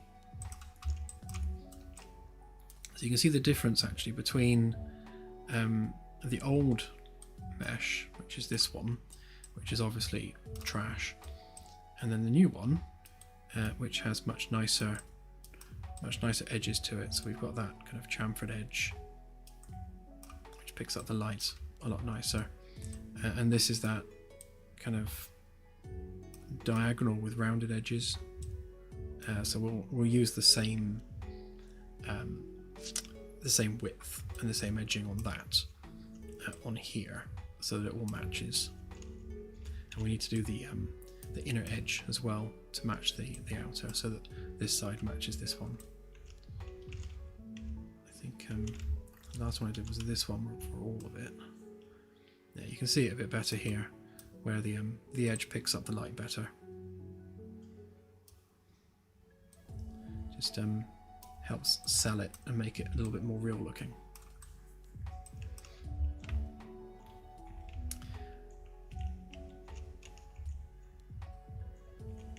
Great, okay, so that's nice. So walk into the bathroom and your view is immediately extended out of the window, which is nice. And it's going to look cool as well when we've got light flooding in through the window.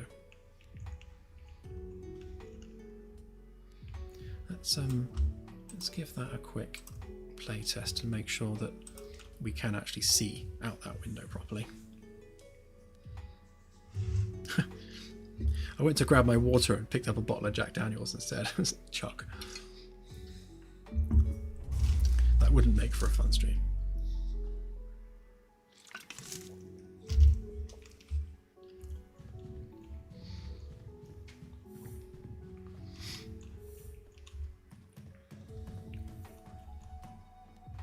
Yeah, that's a perfect height, I would say.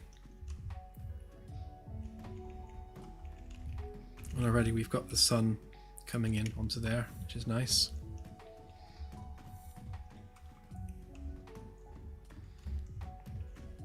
Okay, so we've got the floor to sort out in there, doors to sort out on there,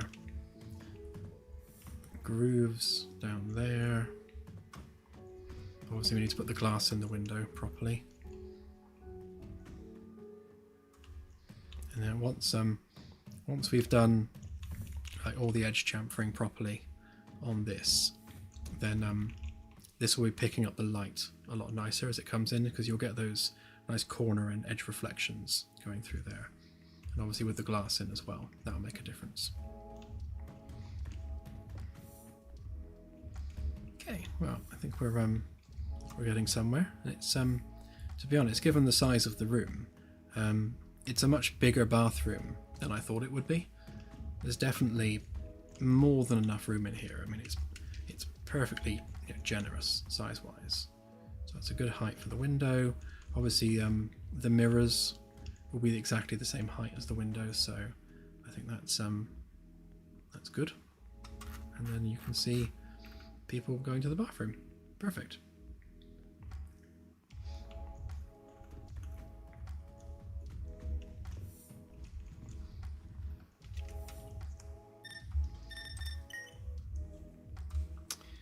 Okay, well, on that happy note, I think we shall leave it there because it's just gone midnight. It's been a fast stream tonight. It seems to have time's just vanished into nothing. I guess it's only so exciting a bathroom can be, but yeah, I'm quite pleased with how that's coming along.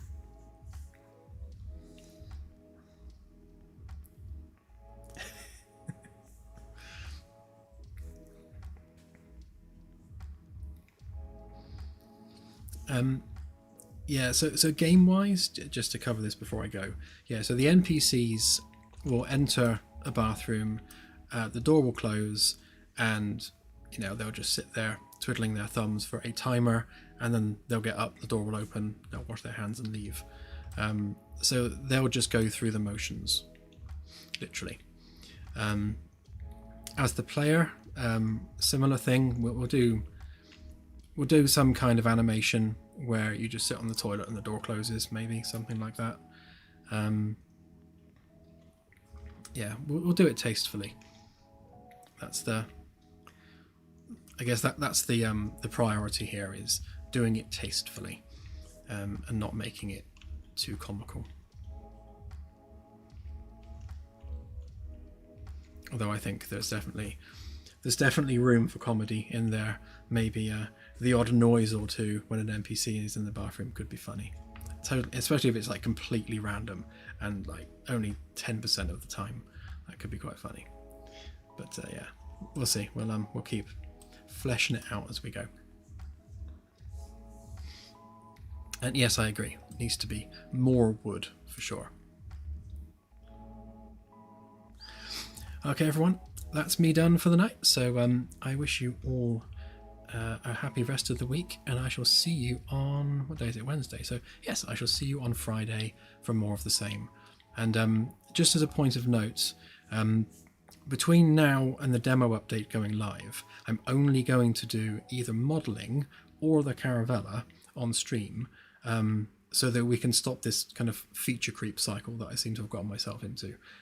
We keep adding more stuff on stream, and then that's like delaying the patch because I'm then having to fix it and polish it. So yes, no more new stuff on stream.